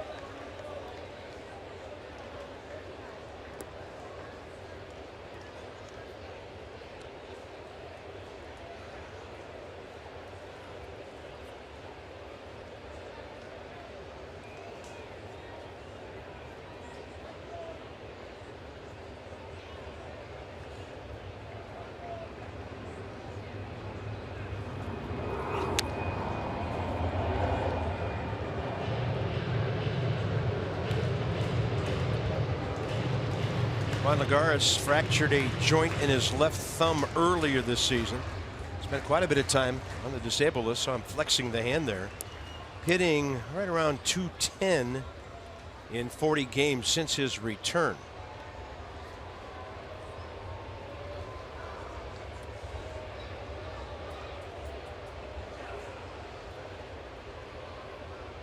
Looked like he was on his way 3 years ago, hit .281, won a Gold Glove. And then the arrival of Yoenis Cespedes cut down some playing time in the outfield.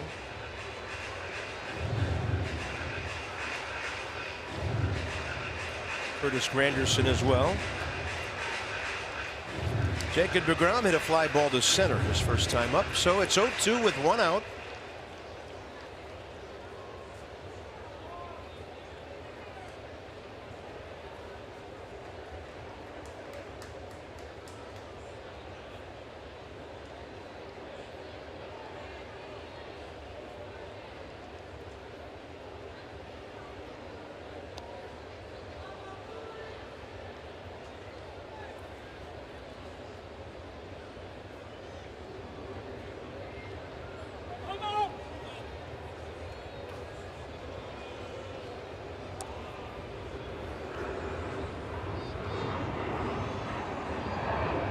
Yeah, Max was looking at Rosario like something's going on back there, so he called out Jose Lobaton.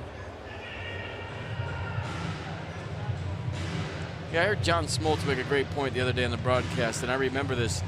When you give sequences from second base, pitchers in the old days used to wipe, and it was adding and subtracting to the sign. So say you put down curveball, if you wipe once, you'd go up to a slider, which is a 2 to a 3. And you wouldn't have to run out and keep making these trips like a lot of catchers have to now because of the paranoia around baseball. Well, no help to the hitter there. Strikeout number 9 for Max Scherzer.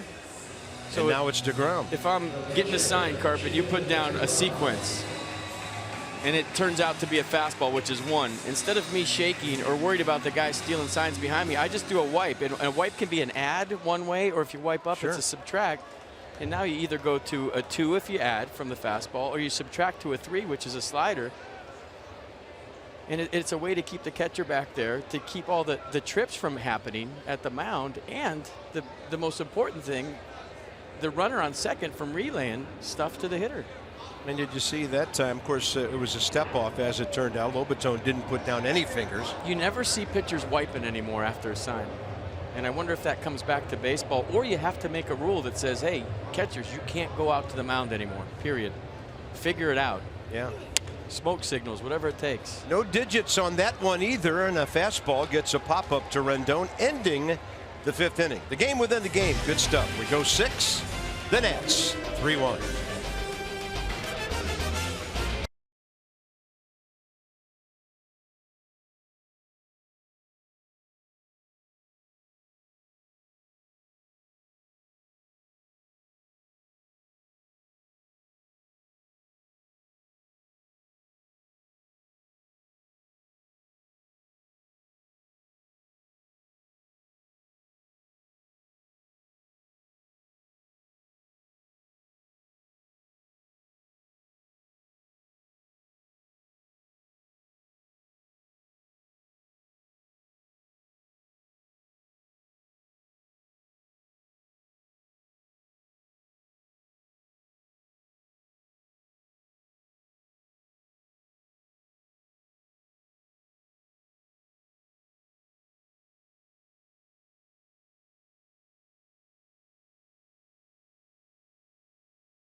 October 4th for the Care First Blue Cross Blue Shield Haunted Pep Rally. You can see things come out of t-shirts and all kinds of stuff. Zombie Zone trick-or-treating for kids. Visit nationals.com/zombie for details. There he is, zombie third base coach Bob Henley. Maybe he'll be there with his sunscreen on, scaring kids.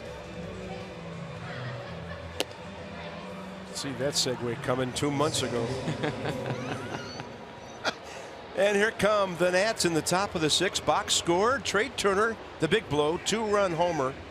Low laser 400 feet in the 3rd. Murphy had tripled in the 1st. And then Taylor and Lobaton teamed up, 2 hits with a stolen base and a catcher's throwing error in between to give the Nats their 3rd run last inning. So Murphy, Rendon, Kendrick here. Jacob deGrom about to throw his 88th pitch of the day.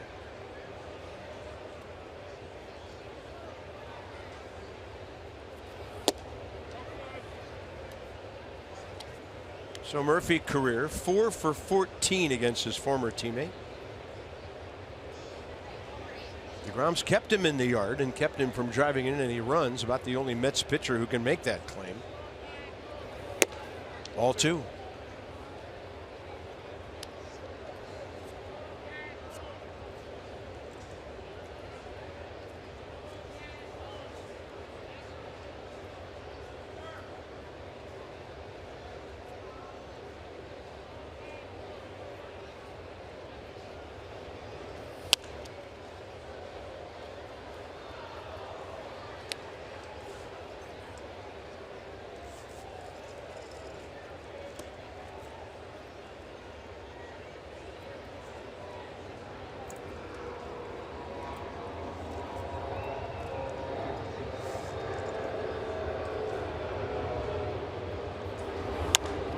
And this one a mile high to the left side. Evans, the catcher, Garneau never saw that ball, and Phil Evans had to go a mile to grab it on the dead run. They almost overran it. Travis d'Arnaud had no idea where the ball was. He stayed in the crouch for a long time, and it was all Evans running over there, and then he had to hit the brakes, reach back, and make a nice play. d'Arnaud finally reacted when he saw his 3rd baseman coming hard, but didn't know where the ball was. So here's Rendon, Howie Kendrick to follow here in the 6th.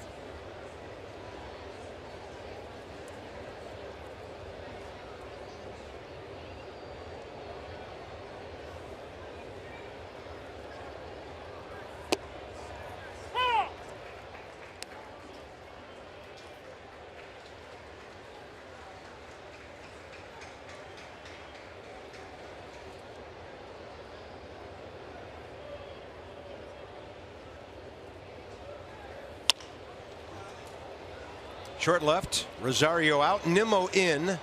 Brandon Nimmo, 2 down.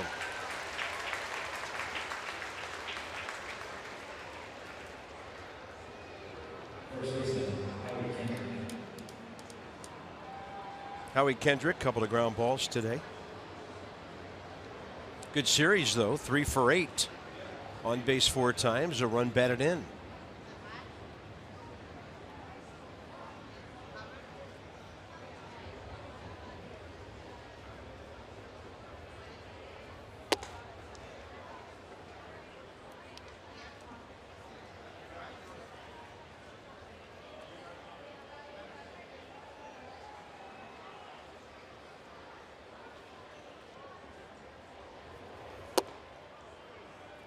That's a really good pitch, and he didn't get the call. 2-0.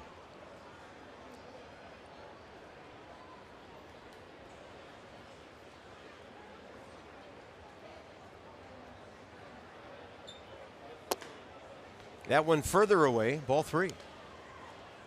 So pitch number 100 coming.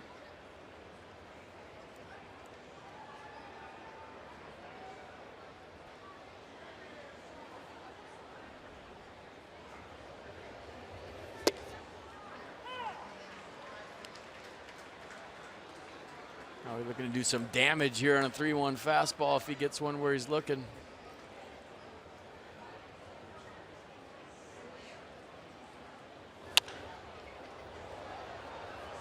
Slider.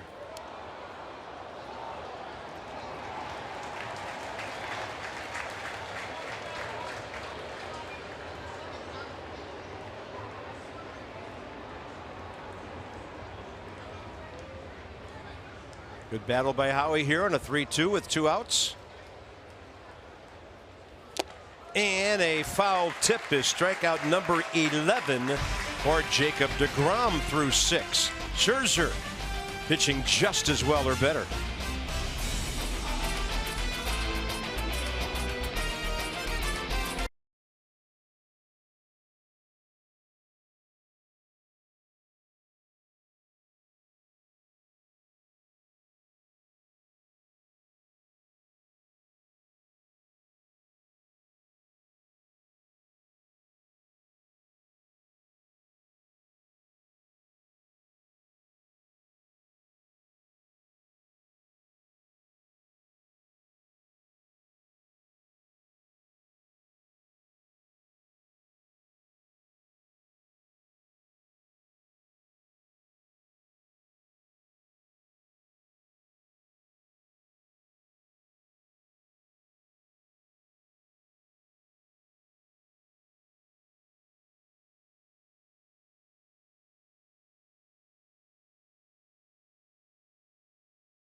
Game summary for you, 3-1 as we go to the bottom of the 6th. Both pitchers on point here this afternoon. The difference, a Trey Turner 2-run home run to make it 3-1 Nats as we go to the bottom of the 6th. Noriayoki is hitless today. And against Max, career 2 for 11.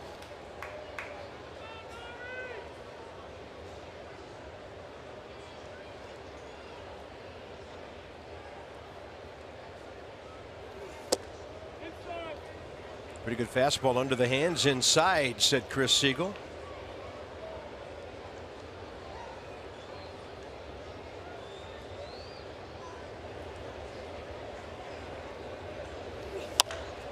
Aoki with a towering fly ball to right.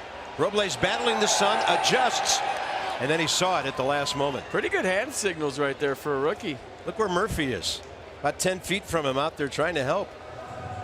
It was, I don't see it, but I see it and I'm okay. And Murph hustling way out there to help out. Watch this, right here I'm struggling, but then I get it. I got it, I see it, you guys are okay. Wow. You don't have to use hand signals in the minors because it's so quiet. You can just say, I got it, I'm okay. But in the big leagues, especially on the road, hand signals are huge. Jose Reyes, who's had 2 good at-bats today. First pitch off speed overmatches him there. So Reyes, 5-game hitting streak now, 8 for his last 20. Trying to show the Mets or whoever else may be watching that he's got some good baseball left in him at the age of 34. He won't end up with a high batting average, but it sure is better than what we saw early. He was off on the interstate for quite a while. It took him a while to get into the 200s. So 245 right now.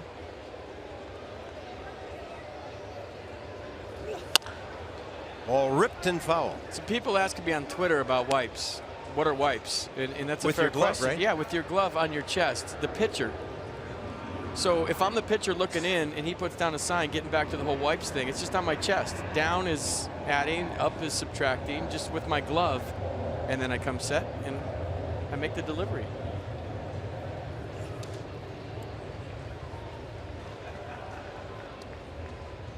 And if you're a broadcaster, it's what you use to take off makeup after the broadcast.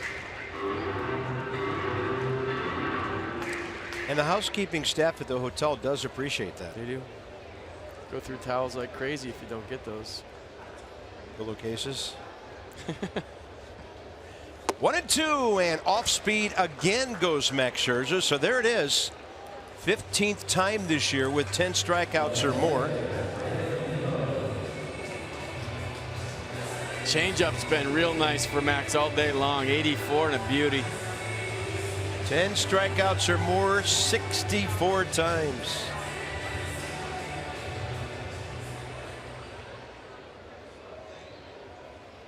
So 14 starts this year out of 30. He's gone double-digit Ks. Brandon Nimmo is next. That's the most among active pitchers and the 11th most in Major League history. The 64 10-plus strikeout games.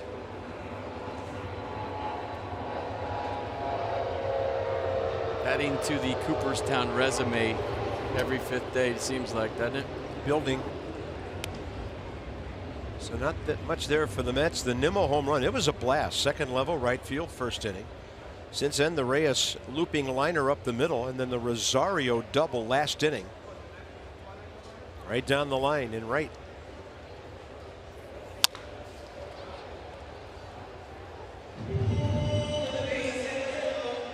He struck out everybody but Jacob deGrom today. How about that? And with deGrom at 102 pitches, looks like Hansel Robles will be next. In fact, it'll be a Robles-Robles matchup if he faces the leadoff guy. 2-1 pitch. Fastball up. We haven't had one of those since AJ versus the Buffalo, Ramos versus Ramos. Yeah.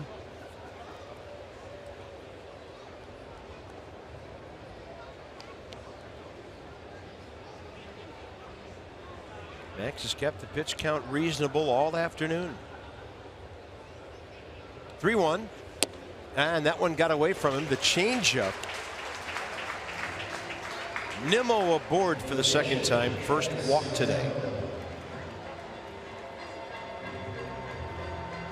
So 54 walks on the year against 263 strikeouts. Is it down to 2? Max looking for number 16 today to get to within a win of Kershaw. The ERA difference has been shrinking in Max's last 2 starts. And no doubt who the strikeout champion is. So you can't ask me who I got. Seriously? In the air to right on the first pitch by d'Arnaud, and here's Robles telling his center fielder, I got it. So it'll be Victor, and we expect Hansel top 7.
Check out the strike threes to Victor Robles. That was 97 on the black paint.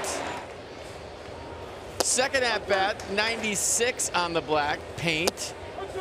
So I guess the key is don't get to 2 strikes. Next time you face Jacob deGrom, he'll face his namesake right here as he gets ready to lead off the top of the 7th. Well, just like we promised you earlier in the game, it's Miller time, brought to you by Miller Lite. Why'd we show you the strikeouts? Well, those are tough. You know, that's hitting in the big leagues. But you can contribute to a winning team with your glove as well. So it doesn't always have to be at the plate. And when you talk about a close game, a 2-run game with a guy going for his 2nd consecutive Cy Young, that play right there is how you help your team win a ball game even when you don't get a hit yet. Stay tuned. Hansel Robles is the new pitcher for the Mets. 44th ball game for the 27-year-old Dominican right-hander. So you look at the innings, 51, 44 hits. A lot of runs, though. His ERA 5.12, 58 Ks, but 27 walks. Keep your head up with 2 strikes. So quick pitch here. We've seen it before. Fastball slider change combination. Fastball 95, 64% of the time.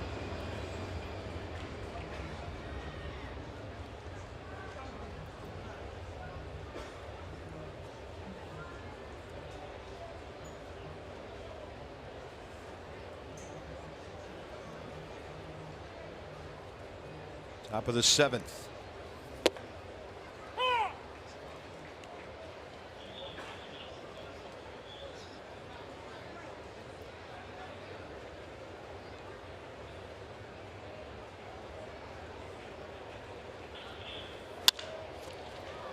Pretty quick on the delivery there, and Lagares in center.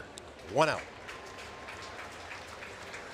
The most popular way to follow the Nats the rest of the season and into the postseason is with MLB.com app, the #1 app for live baseball. Enjoy game day, live game video highlights, StatCast, and more. Download MLB.com app today.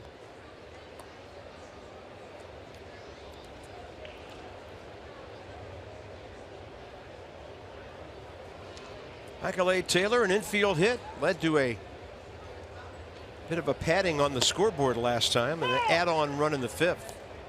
When he beat out a grounder left side, stole second, his 15th, went to third in the air, and Lobaton drove him home. Michael A. 0 for 4 with a walk and an RBI against Hansel Robles.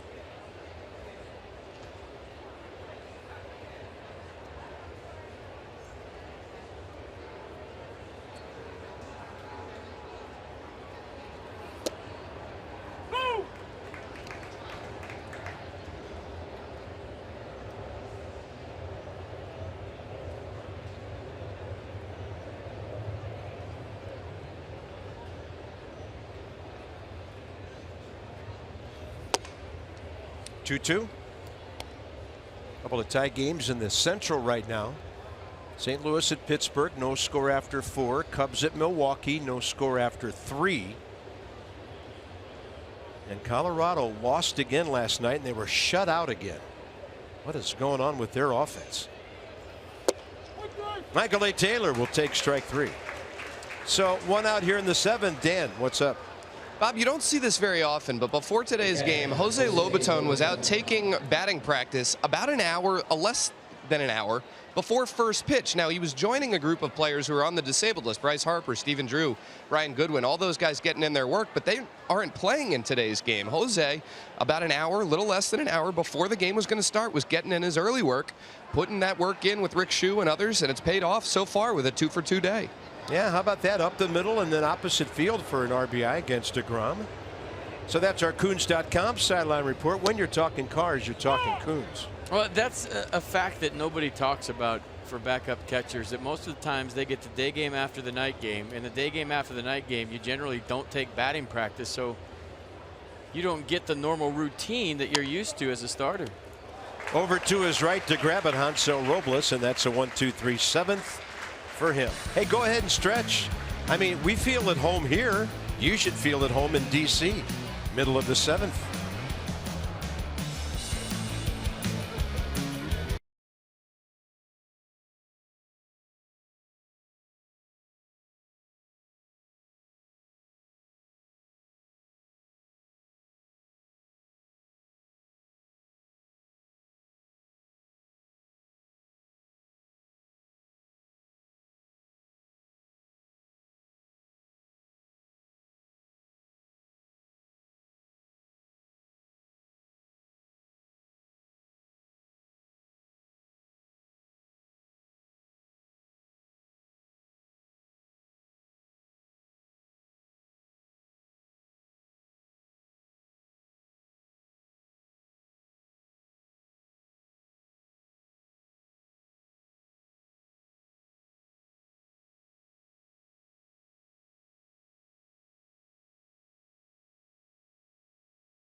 Brought to you by the Lexus RX.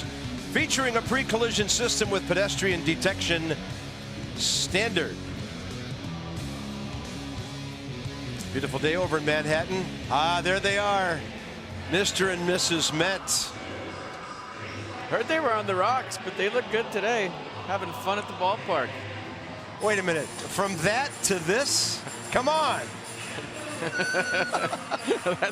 This is scarier than that. I know. Well, anyway, we spent enough time together.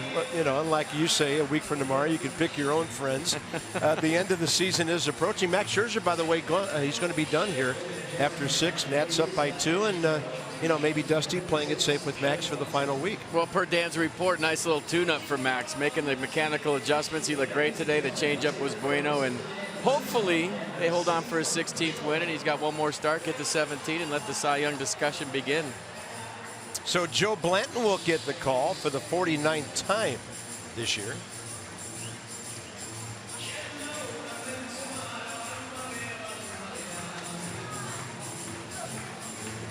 Better in the second half of the season.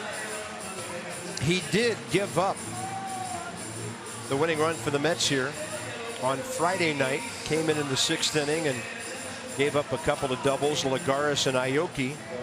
Mets went on to win that game 7-6. Yeah, last 13 appearances, a 2.45 ERA, 12 strikeouts versus just 3 walks for Joe, and a 2.37 average against.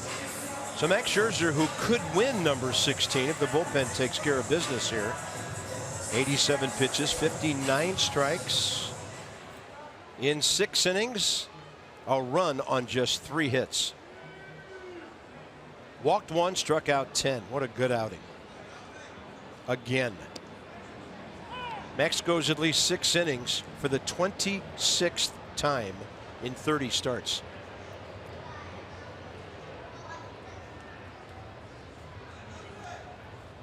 Dominic Smith up and away.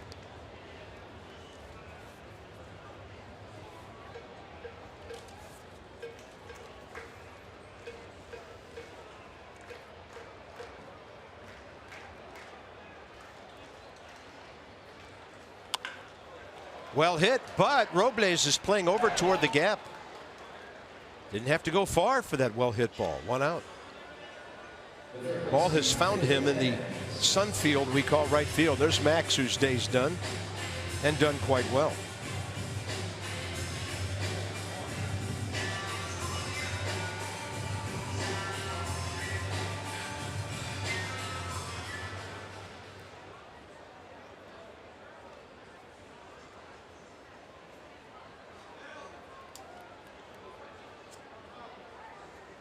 Here's the rookie, Phil Evans, 0 for 2.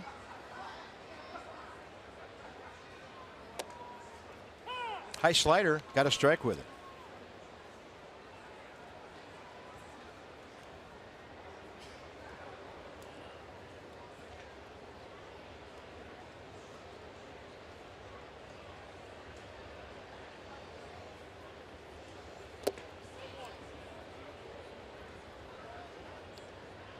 Cubs are running the 4th at Milwaukee to take a lead.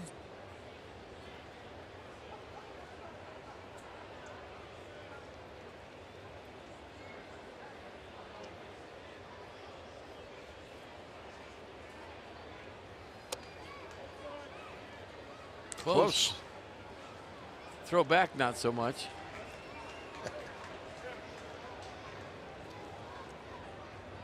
Trey Turner will pick up the ball and make a souvenir out of it. There's Sammy Solis, who I thought had some pretty electric stuff going in the 9th inning last night when he struck out a couple. Kept the Mets from winning the game, and then a half inning later, Murphy hit one out of the park, making Sammy a winner. Up and in. Let's see if he can go back-to-back days. Maybe.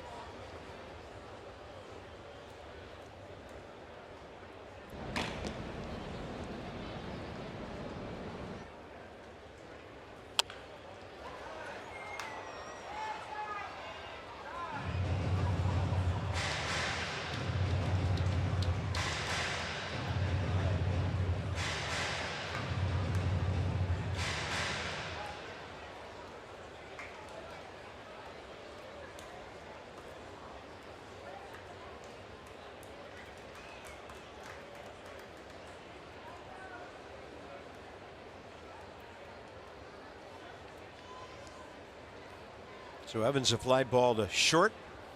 Swinging strikeout, and this one out of play to the right side. Last 10 ball games for the bullpen. ERA way under a run. Doolittle 3 for 3. What else is new? $1.52 they're hitting against him. Lots of innings.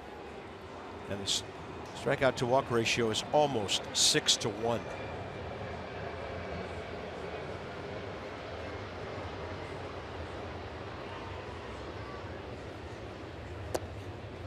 3-2 pitch, and Blanton went off speed, missed.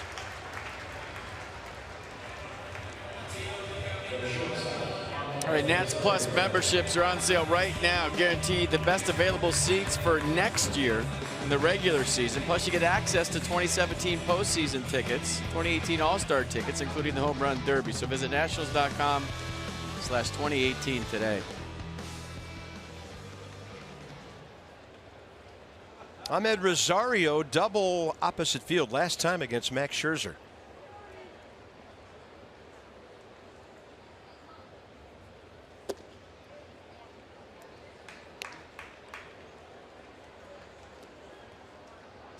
Yeah, Dusty going with Kinsler, Madsen, and Doolittle last night. Now he's going with Blanton, looks like Solis, and we'll see after that to protect Max Scherzer's potential 16th win of the year. Yeah, as I mentioned earlier, Sean did throw a lot of pitches last night in the 9th inning, 23. It's a long frame for him.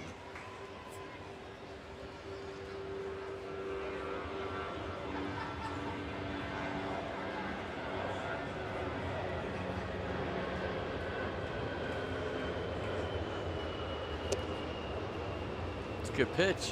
Yeah, Blanton takes a long look in. Still looking, shaking his head. He's thrown a couple of those so far that hadn't gone his way.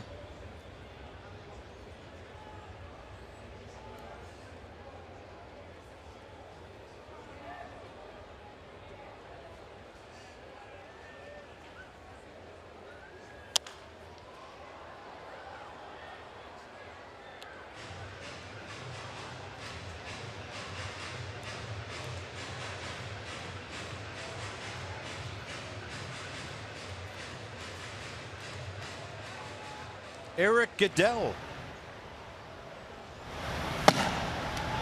Way taller than Eddie.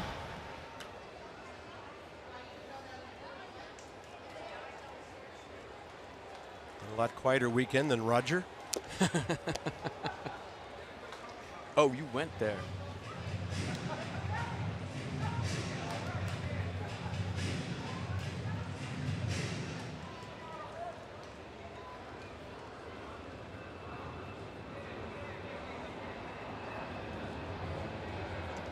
Yeah, we watched the national anthem today. It was uneventful.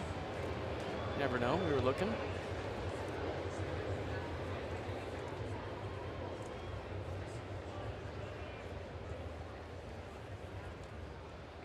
Two with one out. And a ball hit to right. And for a moment, it was anxious for Victor Robles. And that's out. He gets an assist on a 9-3 double play, as the right fielder evidently picked up the ball a whole lot better than the base runner did. So wow. They're going to challenge here.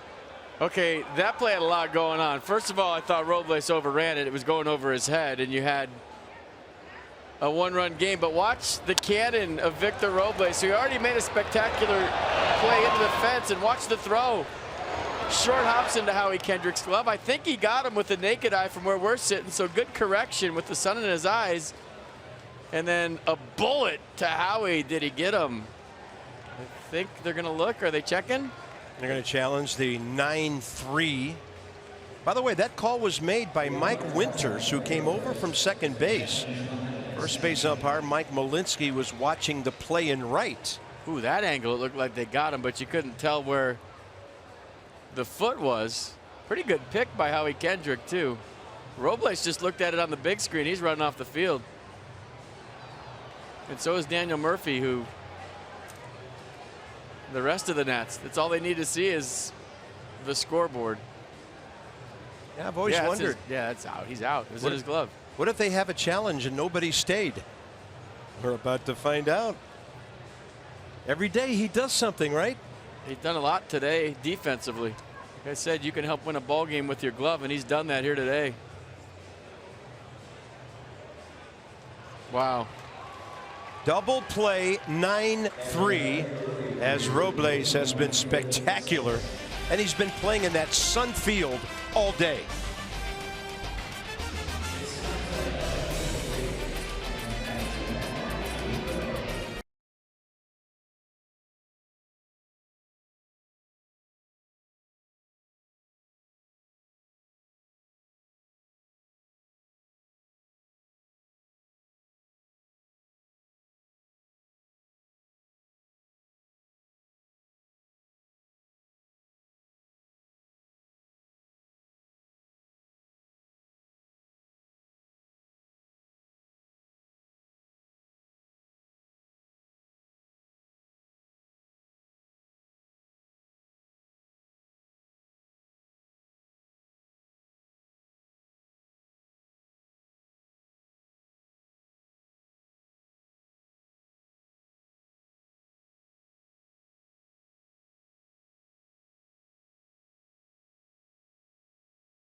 Victor Robles today in right field. Remember, he robbed Aoki or Jose Reyes to start the game. Now, well, StatCast says check out the arm strength, 90.1 miles an hour from his heels.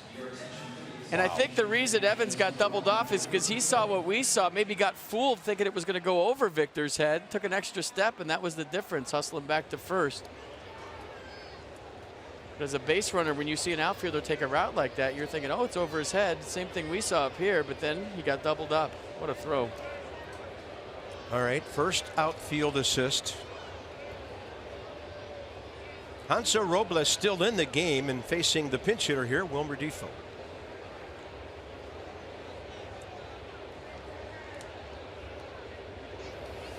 Wilmer in the series, 2 for 5 with a walk.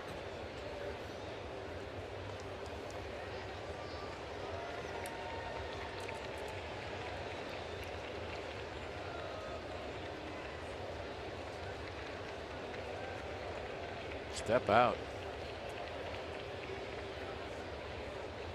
Target away. Ball 2. Yeah, there's little things you look for in a young player. And I think we've seen a lot with Victor Robles in a small amount of time. The 3-0 count he got to with the game on the line as you look at Ryan Madson getting loose. You know, if you're a 20-year-old in a sun field in a foreign ballpark, you know, maybe you panic on that first ball that Reyes hits you. And all heck breaks loose out there, and the ball's laying there, and he's running around. Maybe on that correction, he just made you panic if you're a 20-year-old normally. The ball goes over your head, and the tying runs in scoring position. But he turned 2 near disastrous plays into amazing plays. And coupled with the things we've seen, it's just he's got that it factor, you know, stuff that you can't teach a guy. Difo to the right side for Jose Reyes, and the first out. And he's had to deal with sun, wind, tough plays, and there's no panic in that kid. There's no fear in him. He's a fearless player is the best way I could describe him the sort of amount of time we've seen him. He's fearless. Anytime your weekend starts off with a bases loaded triple, it's going to be a nice couple of days. Yeah. Did I say bases loaded? I meant broken bat.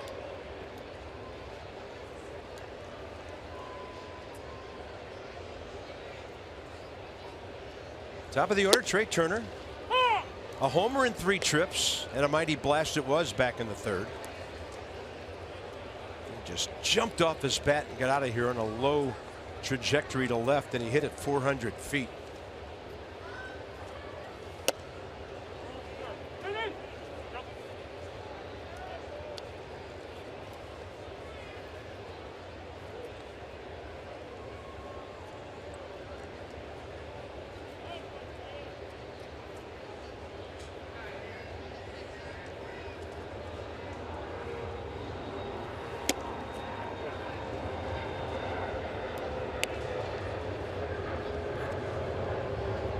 Turner a walk and a strikeout in 2 plate appearances against Hansel Robles.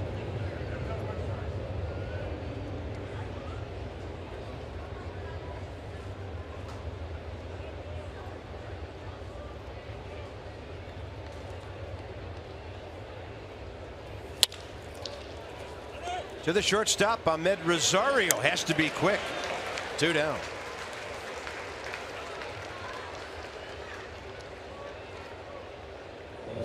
Next up, Alejandro De Aza.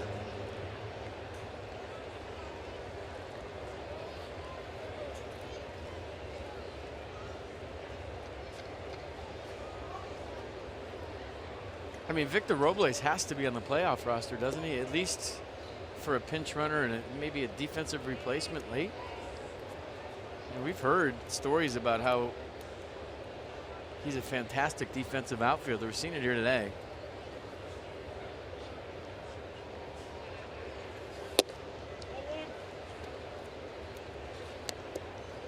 But I think he's opening some eyes and he's earning a spot to play in the postseason. And quite frankly, I don't think the 20-year-old will be fazed by the stage at all. Hasn't been so far.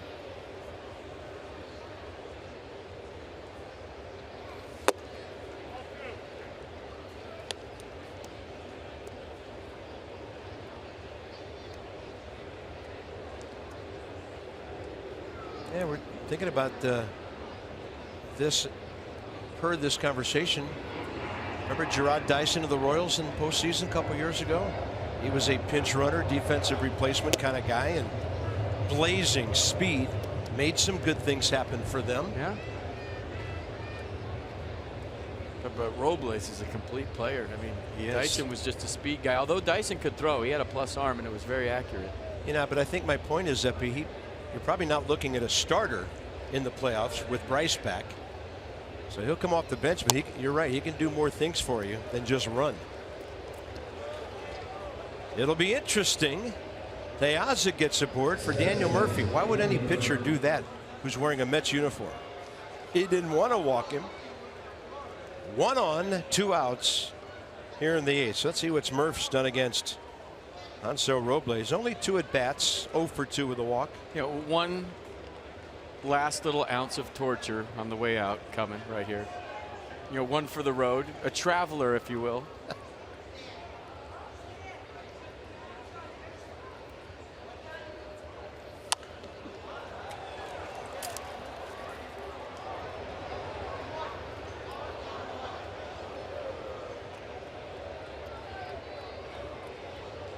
It's a nice gesture of sportsmanship by Daniel.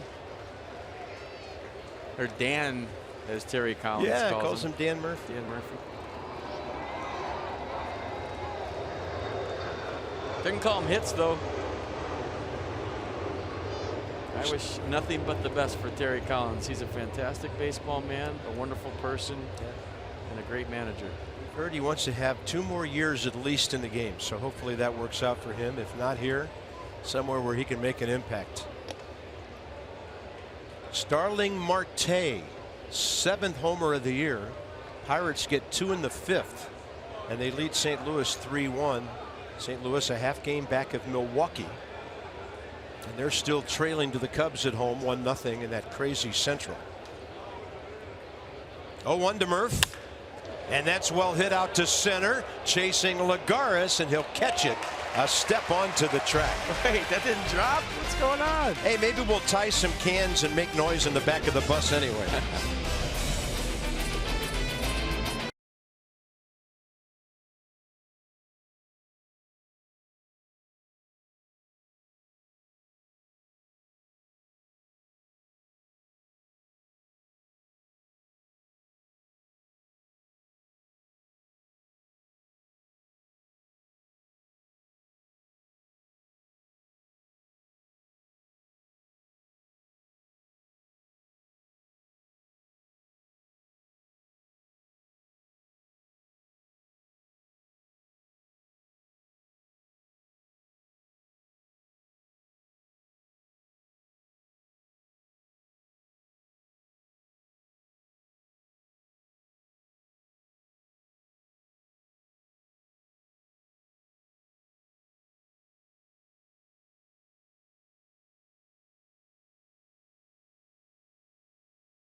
3-1 Mets. Brilliant pitching by Scherzer.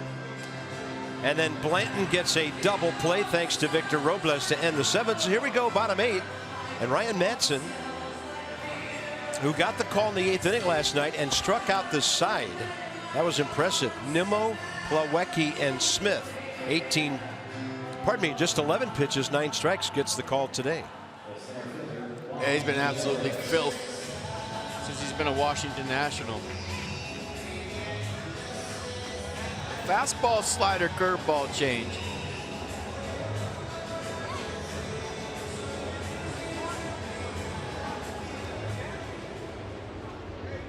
Hold on, I clicked on Matt Albers. Check that.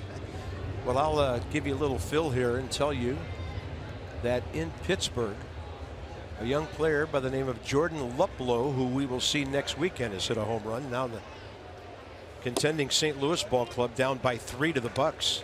Yeah, if you can't get Luplow out, you don't deserve to win. Fastball, curveball change for Madsen. Fastball 95. Curveball 83.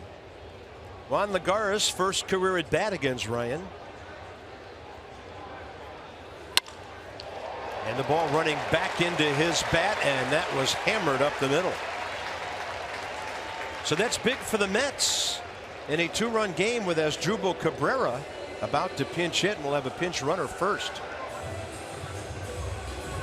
No, Tom Goodwin's retired. He was just running out there to get his scare. I mean, he was in full sprint. I guess Tom Goodwin would like to pinch run here, but he's not. He's probably faster right now. 100%, guarantee it. Might be. One of the fastest guys to ever play in the majors. Asdrubal Cabrera, 0 for 1 against Madsen. And one of the best teammates you could ever wish for.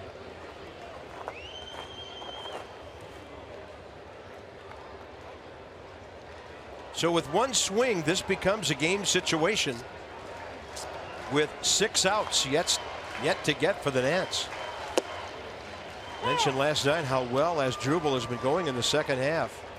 Last night he was 0 for 3 with a pair of walks, but he's hitting over 380 the last month.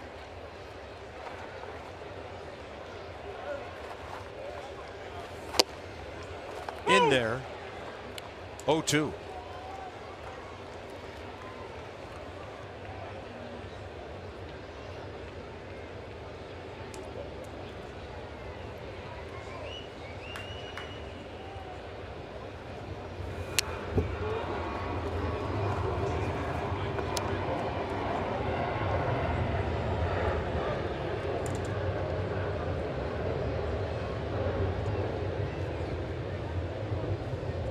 Curveball or the high fastball, it seems, has been the go-to for Ryan with 2 strikes. See what he does here.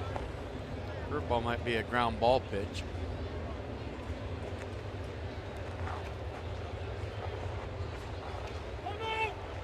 Time given after the request by Cabrera.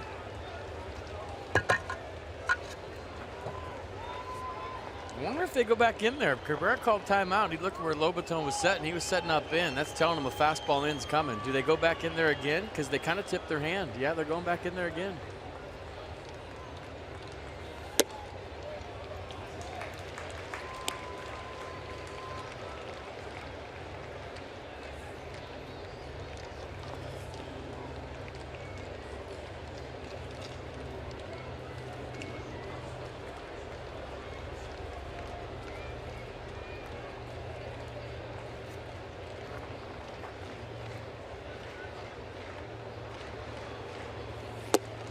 Good pitch.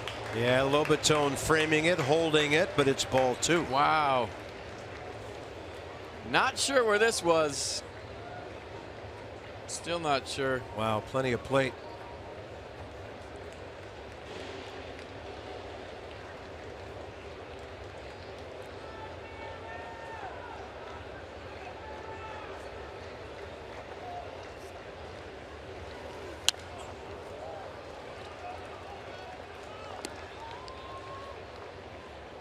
Can locate that curveball down, he might get a ground ball.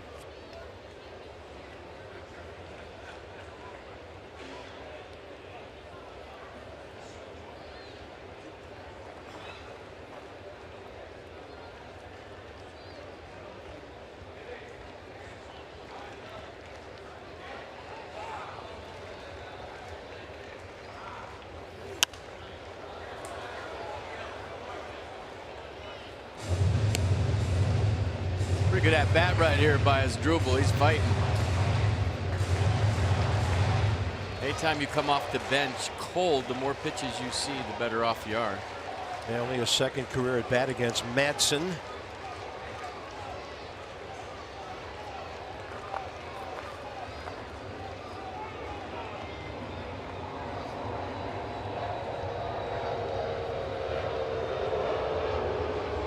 Two-two. Swing and a tip and a strikeout on a pitch up and away. One down. Well, tailing fastball here. Had a lot of plate early and just kind of hung her right there at the end at 95 miles an hour. So the battle won by Ryan. The big first out here in the 8th.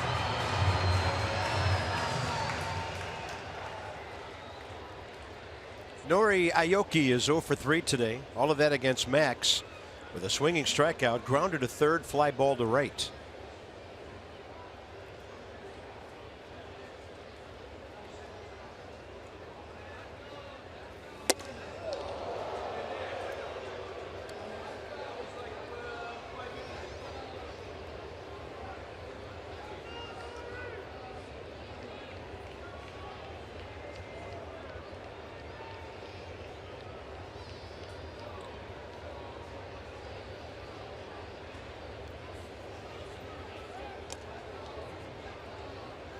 Lagares 7 of 9, but they're 2 runs down.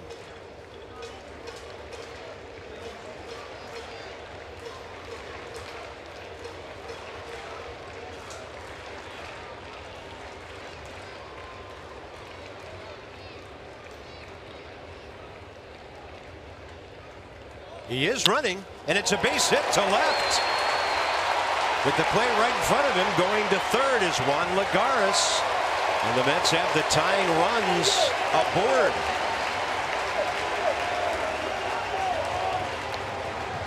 Yeah, I don't think Terry Collins would hit and run down by 2, but that might have been a run and hit. What's the difference? Well, Lagares was going on his own. Aoki got a pitch he could handle and used the hole created by Trey Turner covering for the steal. So nice piece of hitting, good base running, and the Mets are in business all of a sudden out of nowhere.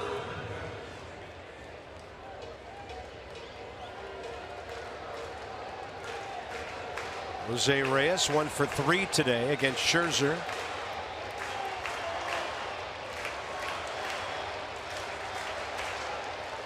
A lot of at-bats against Ryan Madsen. Career 9 for 27. 2 homers, 5 RBIs. Fastball up in the zone for a strike.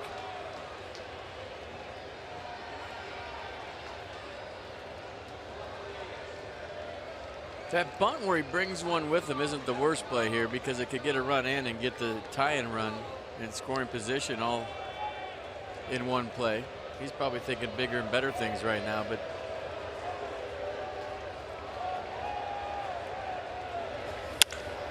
that's a base hit. It's a 3-2 game. And Ryan Madsen's given up 3 hits.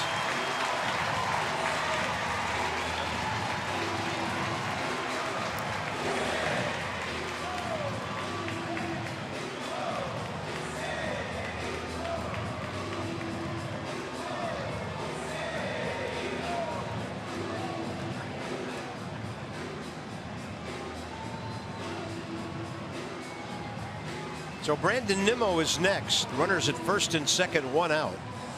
Madsen is 1 pitch away from being out of the inning, but it seems to me most of the time he's more of a high fastball, fly ball, or strikeout guy. Strikeout, of course, in play here, rather than a ground ball double play. We'll see how it all works out with Nimmo, who's 1 for 2, a homer and a walk. And he'll face Ryan Madsen for the second time after he struck him out swinging last night. I just think back-to-back days late in the season are way different than back-to-back days early in the season. When you got a lot of miles on the car and you've thrown a lot of fastballs in the upper 90s, when you go back-to-back days in late September, it's a big deal. It's always a big deal, but it's even bigger now.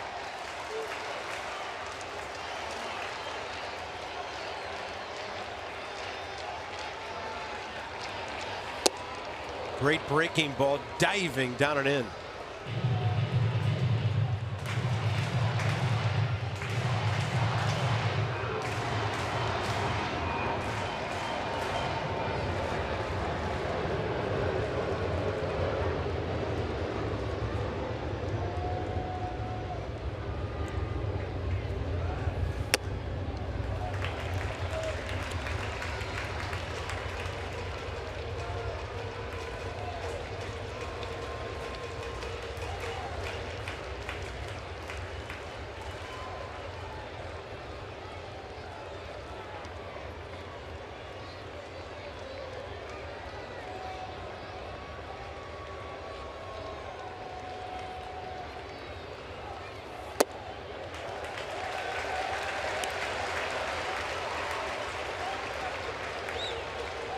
We'll reset off the back of the mound.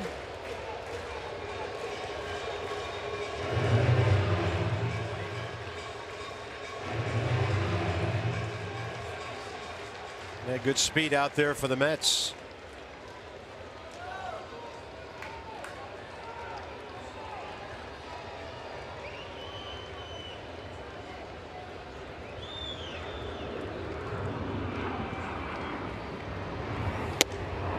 Up in the zone, tailing away. Strike two. Good run on the 96.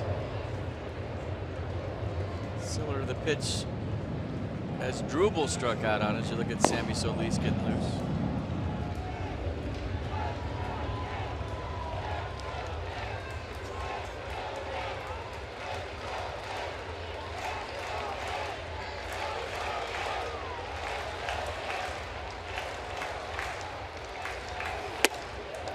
Now the count's full with 2 men aboard. Yes or no on the runners? What do you do if you're Terry Collins? Say no. Yeah, and I'm thinking clear throwing lane to third for Lobaton. Well, if you do it as a manager, you're banking on contact and to stay out of double play. Miller struck out in the 4th against Max. Madsen got him last night swinging. So here we go. Tying run at second. 3-2, 1 out.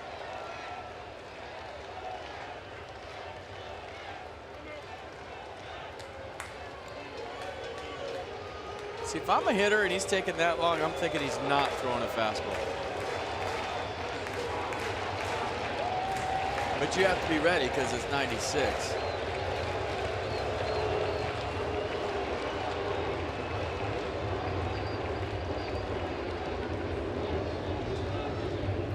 Yeah, they're having trouble getting on the same page. But your thinking is, well, fastball, yes, here we go. If there's some discrepancy in what to throw, then it's not a fastball. At least that's how you think as a hitter. Like, what are we talking about? Why are we shaking off? All these things are going through your mind as a hitter. That if it was just a fastball, we'd already done this.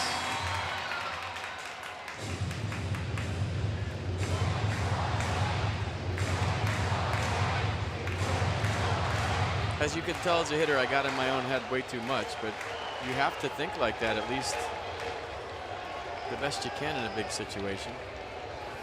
3-2, and he got him at the knees. Running fastball, Madsen, 2 down. But he's thinking like I'm thinking. There's no way it's a fastball. Why would they be talking, shaking off? And he takes a fastball right down the middle. He's thinking curveball, changeup, good pitch by Ryan. He started it off the plate, ran it back. But just by the way he got locked up, how he took the pitch, he was not ready for the fastball. He overthought it like the broadcaster did.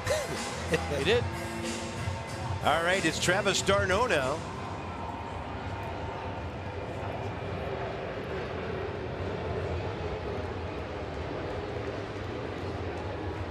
Facing Ryan Madsen for the first time.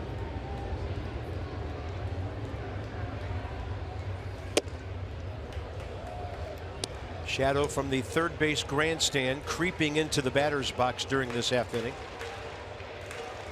It'll be a while before it's really bad for the hitters.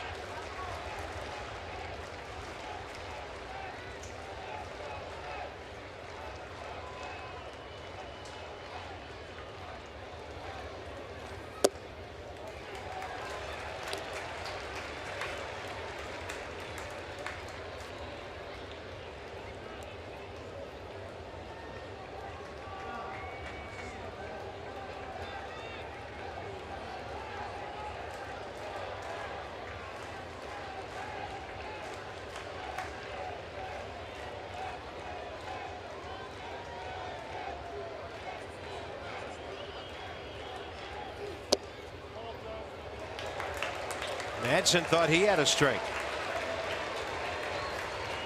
Close. Yeah, part of the ball in the box. Chris Siegel didn't call it. 3-0.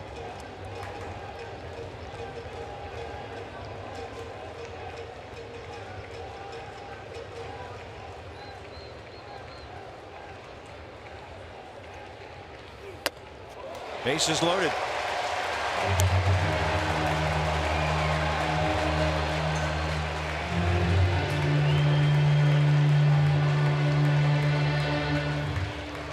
Yeah, if Dusty doesn't want to extend Ryan any longer, this is a guy that he needs in a big way in a few weeks. So he'll be trying to protect that win for Max. And now going matchup with Sammy Solis, but it looks like Terry Collins going to his bench too. Yeah, Dominic Smith, the rookie, on deck, but it looks like Kevin Plawecki is swinging the bat pretty well. The catcher will be facing Sammy Solis.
Presented by authority of the Washington Nationals and may not be reproduced or retransmitted in any form. And the accounts and descriptions of this game may not be disseminated without the express written consent of the Washington Nationals. Liberty Island, beautiful day here in New York. Lady Liberty standing tall and proud. And we are in the bottom of the 8th over in Queens. Ryan Madson exits after 24 pitches, and Sammy Solis will be facing a right-hander, Kevin Plawecki, who's 0 for 1 career against him.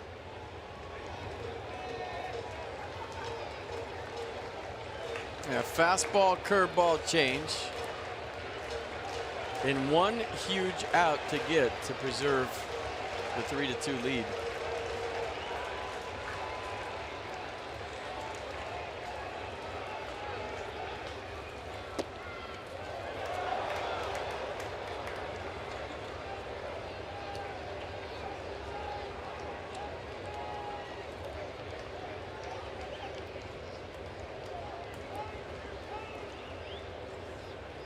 Well, he missed with the first pitch off speed. Guess what Plawecki's looking for here? Yep. Fastball all the way. See if they double up on the curve. They did. They did indeed. A good one by Sammy. Outer half, 1-1.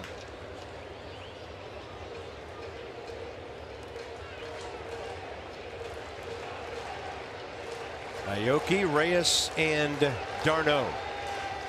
Great speed at second and third.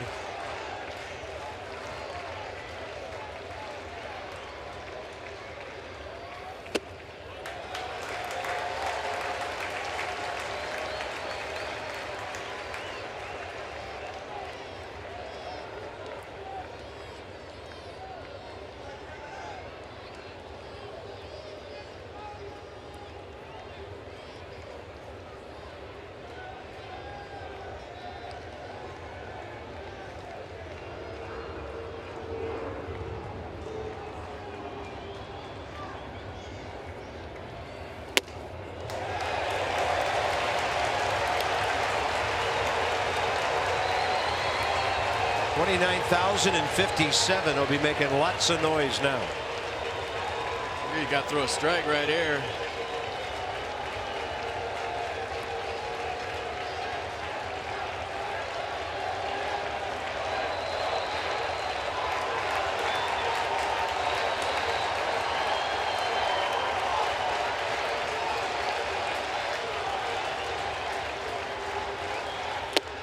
Foul tip, strike two.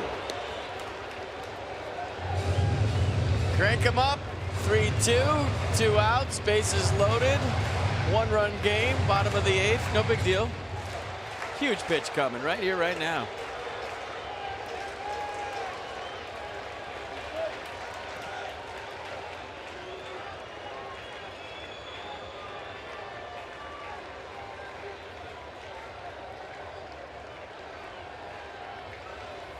Swing and a miss. Sammy Solis, some ice water in the veins right there after the 3-1 count. And the Mets are frustrated. They've left 6. The Nats still lead by 1.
Post-game show.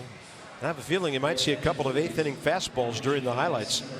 With Johnny and Ray, presented by WB Mason.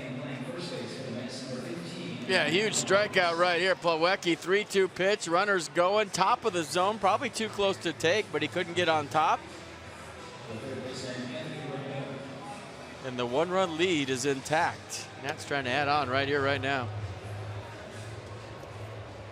So for the Mets, right-hander Paul Sewald will take over here. Yeah, 3 pitches, fastball slider change, fastball 91. I believe he has a little cut to the fastball too, if I remember right. And we are waiting for an umpire. We got him. We good? There he is. Yeah, Mike Winters.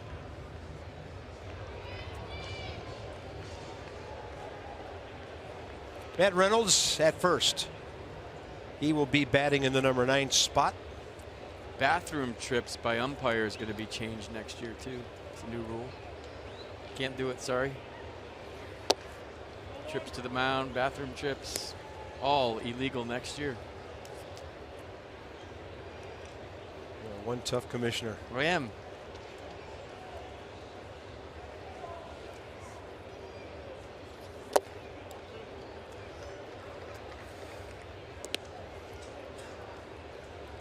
So Anthony Rendon against Sewald career 0 for 3.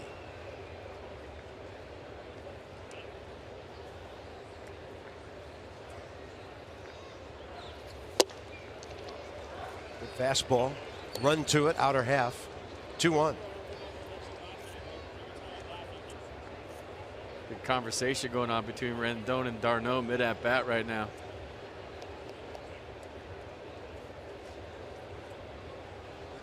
Anthony 0 for 3 today. In the series 0 for 5, but he has walked 3 times.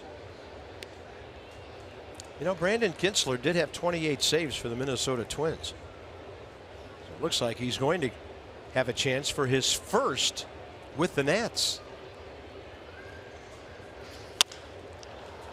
Rendon goes down for that fastball, and catchable on a good reach out there by Nori Aoki for the first out. Nifty play by Aoki.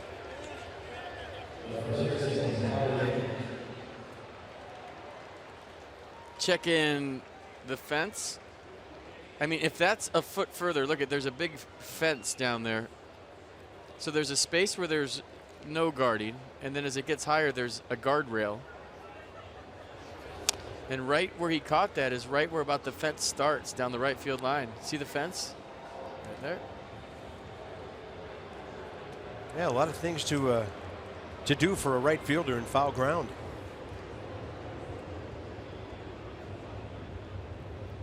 Oh, 1 to Howie.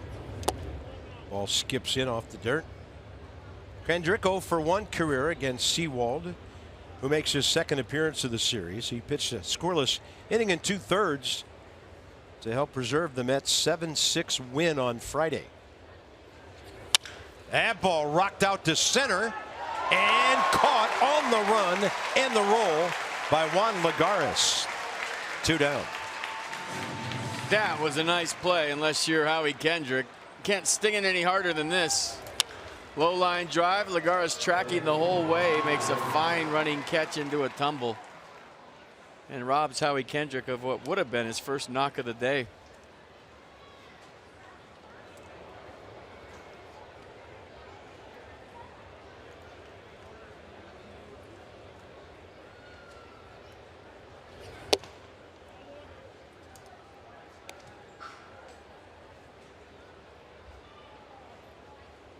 Victor Robles has contributed mightily with his arm and his glove today.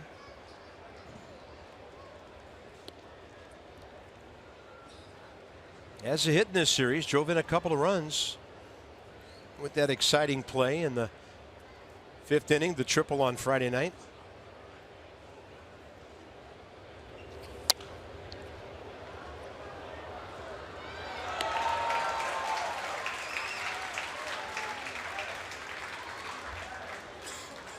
I think it's about time for the rookie costumes, isn't it? There's a rumor going around that could happen tonight. I think I heard that. Stay tuned on the internet, because I heard it's going to be real good, and I'll just leave it at that. Real good.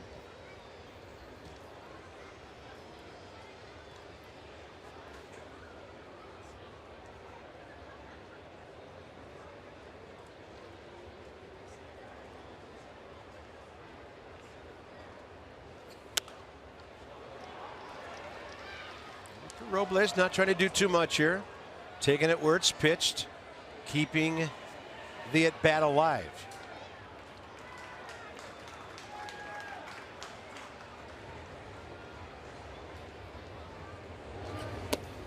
And then eyeballing the slider, low and away, 2-2.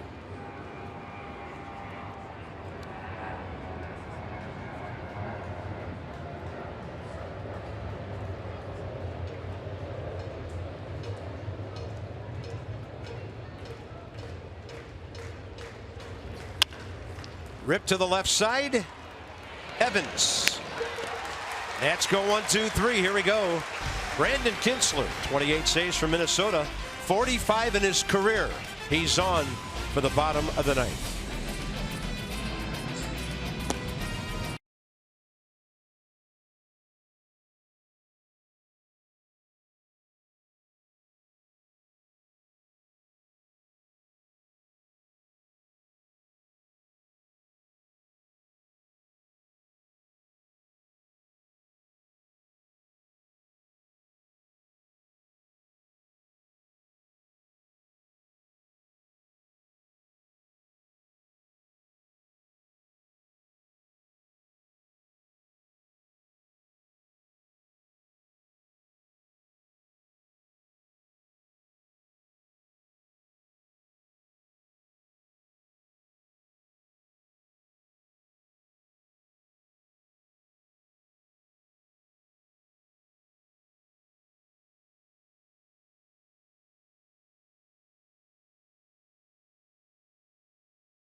going on again today. 64th career 10-plus game. That's 11th all-time. Trey Turner, a 2-run home run. Jacob deGrom was good as well. But you're talking about a 1-run game, and sometimes defense comes into play in a 1-run game. Second batter up, Jose Reyes to right center, and Victor Robles making the adjustment in the sun field, kind of lunging towards center field and into the wall all in one motion, stealing what would have been at least a triple from Jose. Crashed hard to the wall, by the way. And then this play, the double play.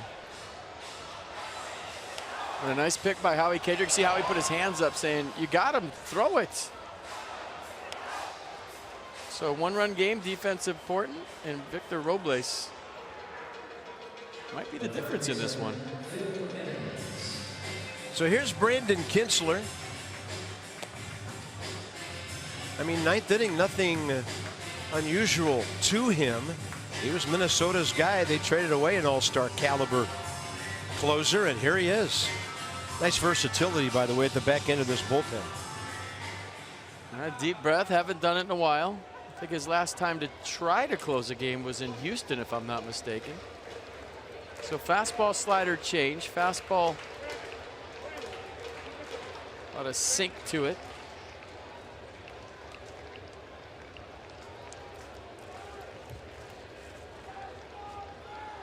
And 93 miles an hour on average.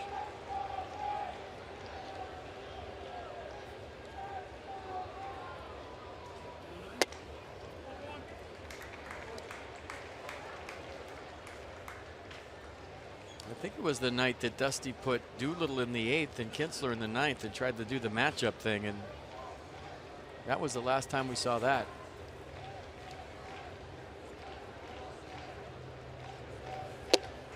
Running back for a strike. They gave up 2 runs on 3 hits that night. Game went to extra innings. Nats able to win it later.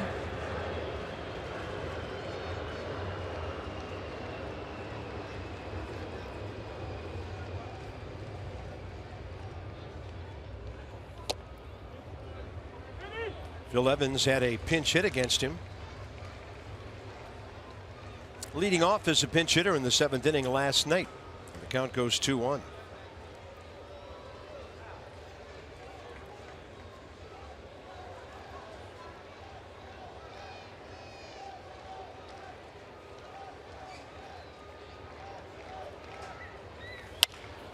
One hopper. Trey Turner. Extra hop. 1 down.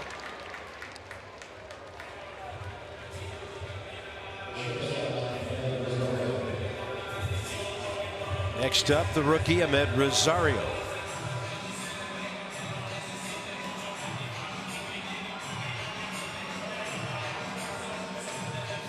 And these two will match up for the first time.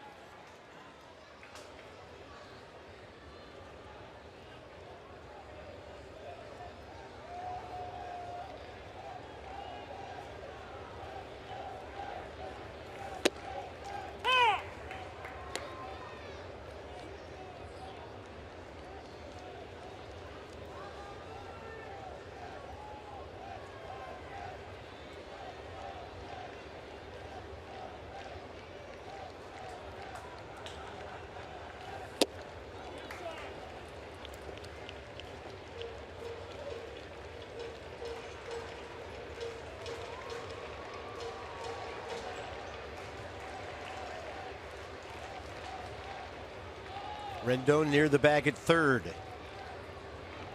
Good speed in the batter's box and low and away, 2-1.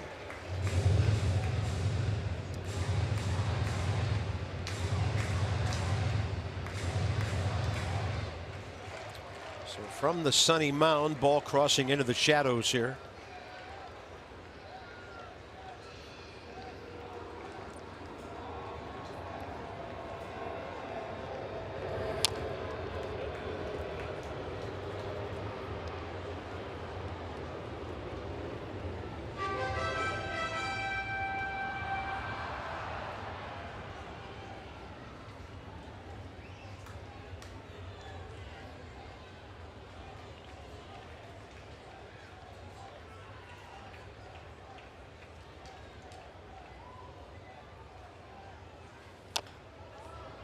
And the rookie chopping a couple to stay alive. And looking at Rosario's swing, it seems, I don't know how this is going to end up, that it's going to be hard for him to elevate the Kinsler sinker, because he's chopping down at a sinker, and that's why it's just hitting the plate and going foul. He doesn't have that Daniel Murphy get underneath the ball swing, which would be advantageous to the sinker.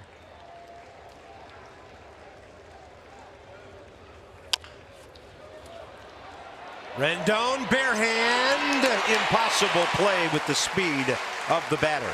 And the tying runs on with 1 out.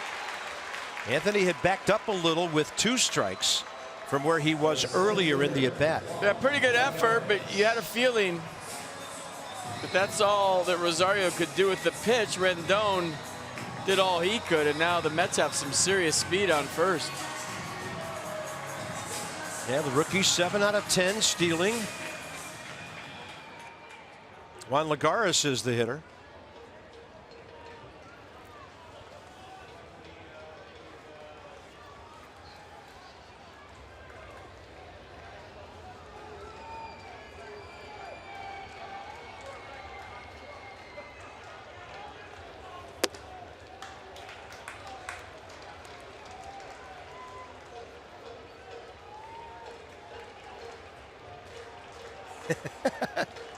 Proud to have the same eyes. He does.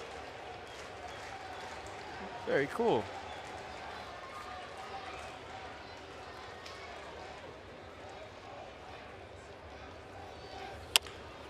That is a base hit. Rosario has to stop at second. Michael A. Taylor charged the ball well.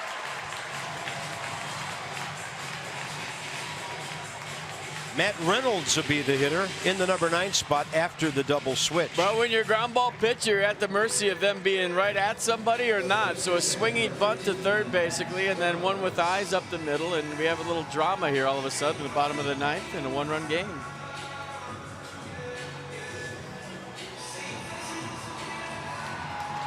You always have that one in your back pocket that you hope's right at somebody, though, too.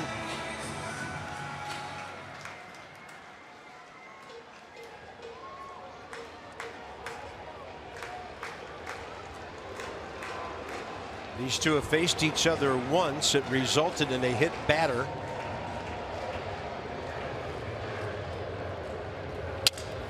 That's a busted bat. Rendon to first. His only play. 2 outs. Well, a productive out. Now the winning runs at second base. And a guy that's been a thorn in the Nats side all weekend. Yeah, base hit last inning, his first of today, but Nori Aoki is 6 for 13 in the series. Do you walk him? He's looking in the Nats dugout. What does Dusty Baker do? He's got a base. The only run that matters is the one on second. Aoki 1 for 2 career against Kinsler. Jose Reyes 1 for 6.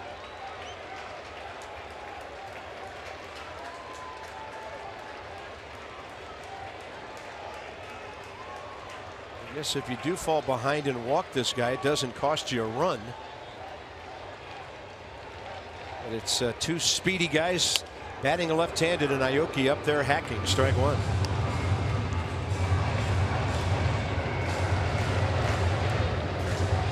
Three-two Nationals right down to the final out of this 3-game series. Reyes has hit the ball hard 3 times today, and maybe that's why Dusty Baker is pitching to Aoki with first base open. Target in. Up the middle. Kinsler has it. It's his first save as a Nat. And the Nationals win the series 2-1. So that's 94 wins. They go 6-1. They can still win 100.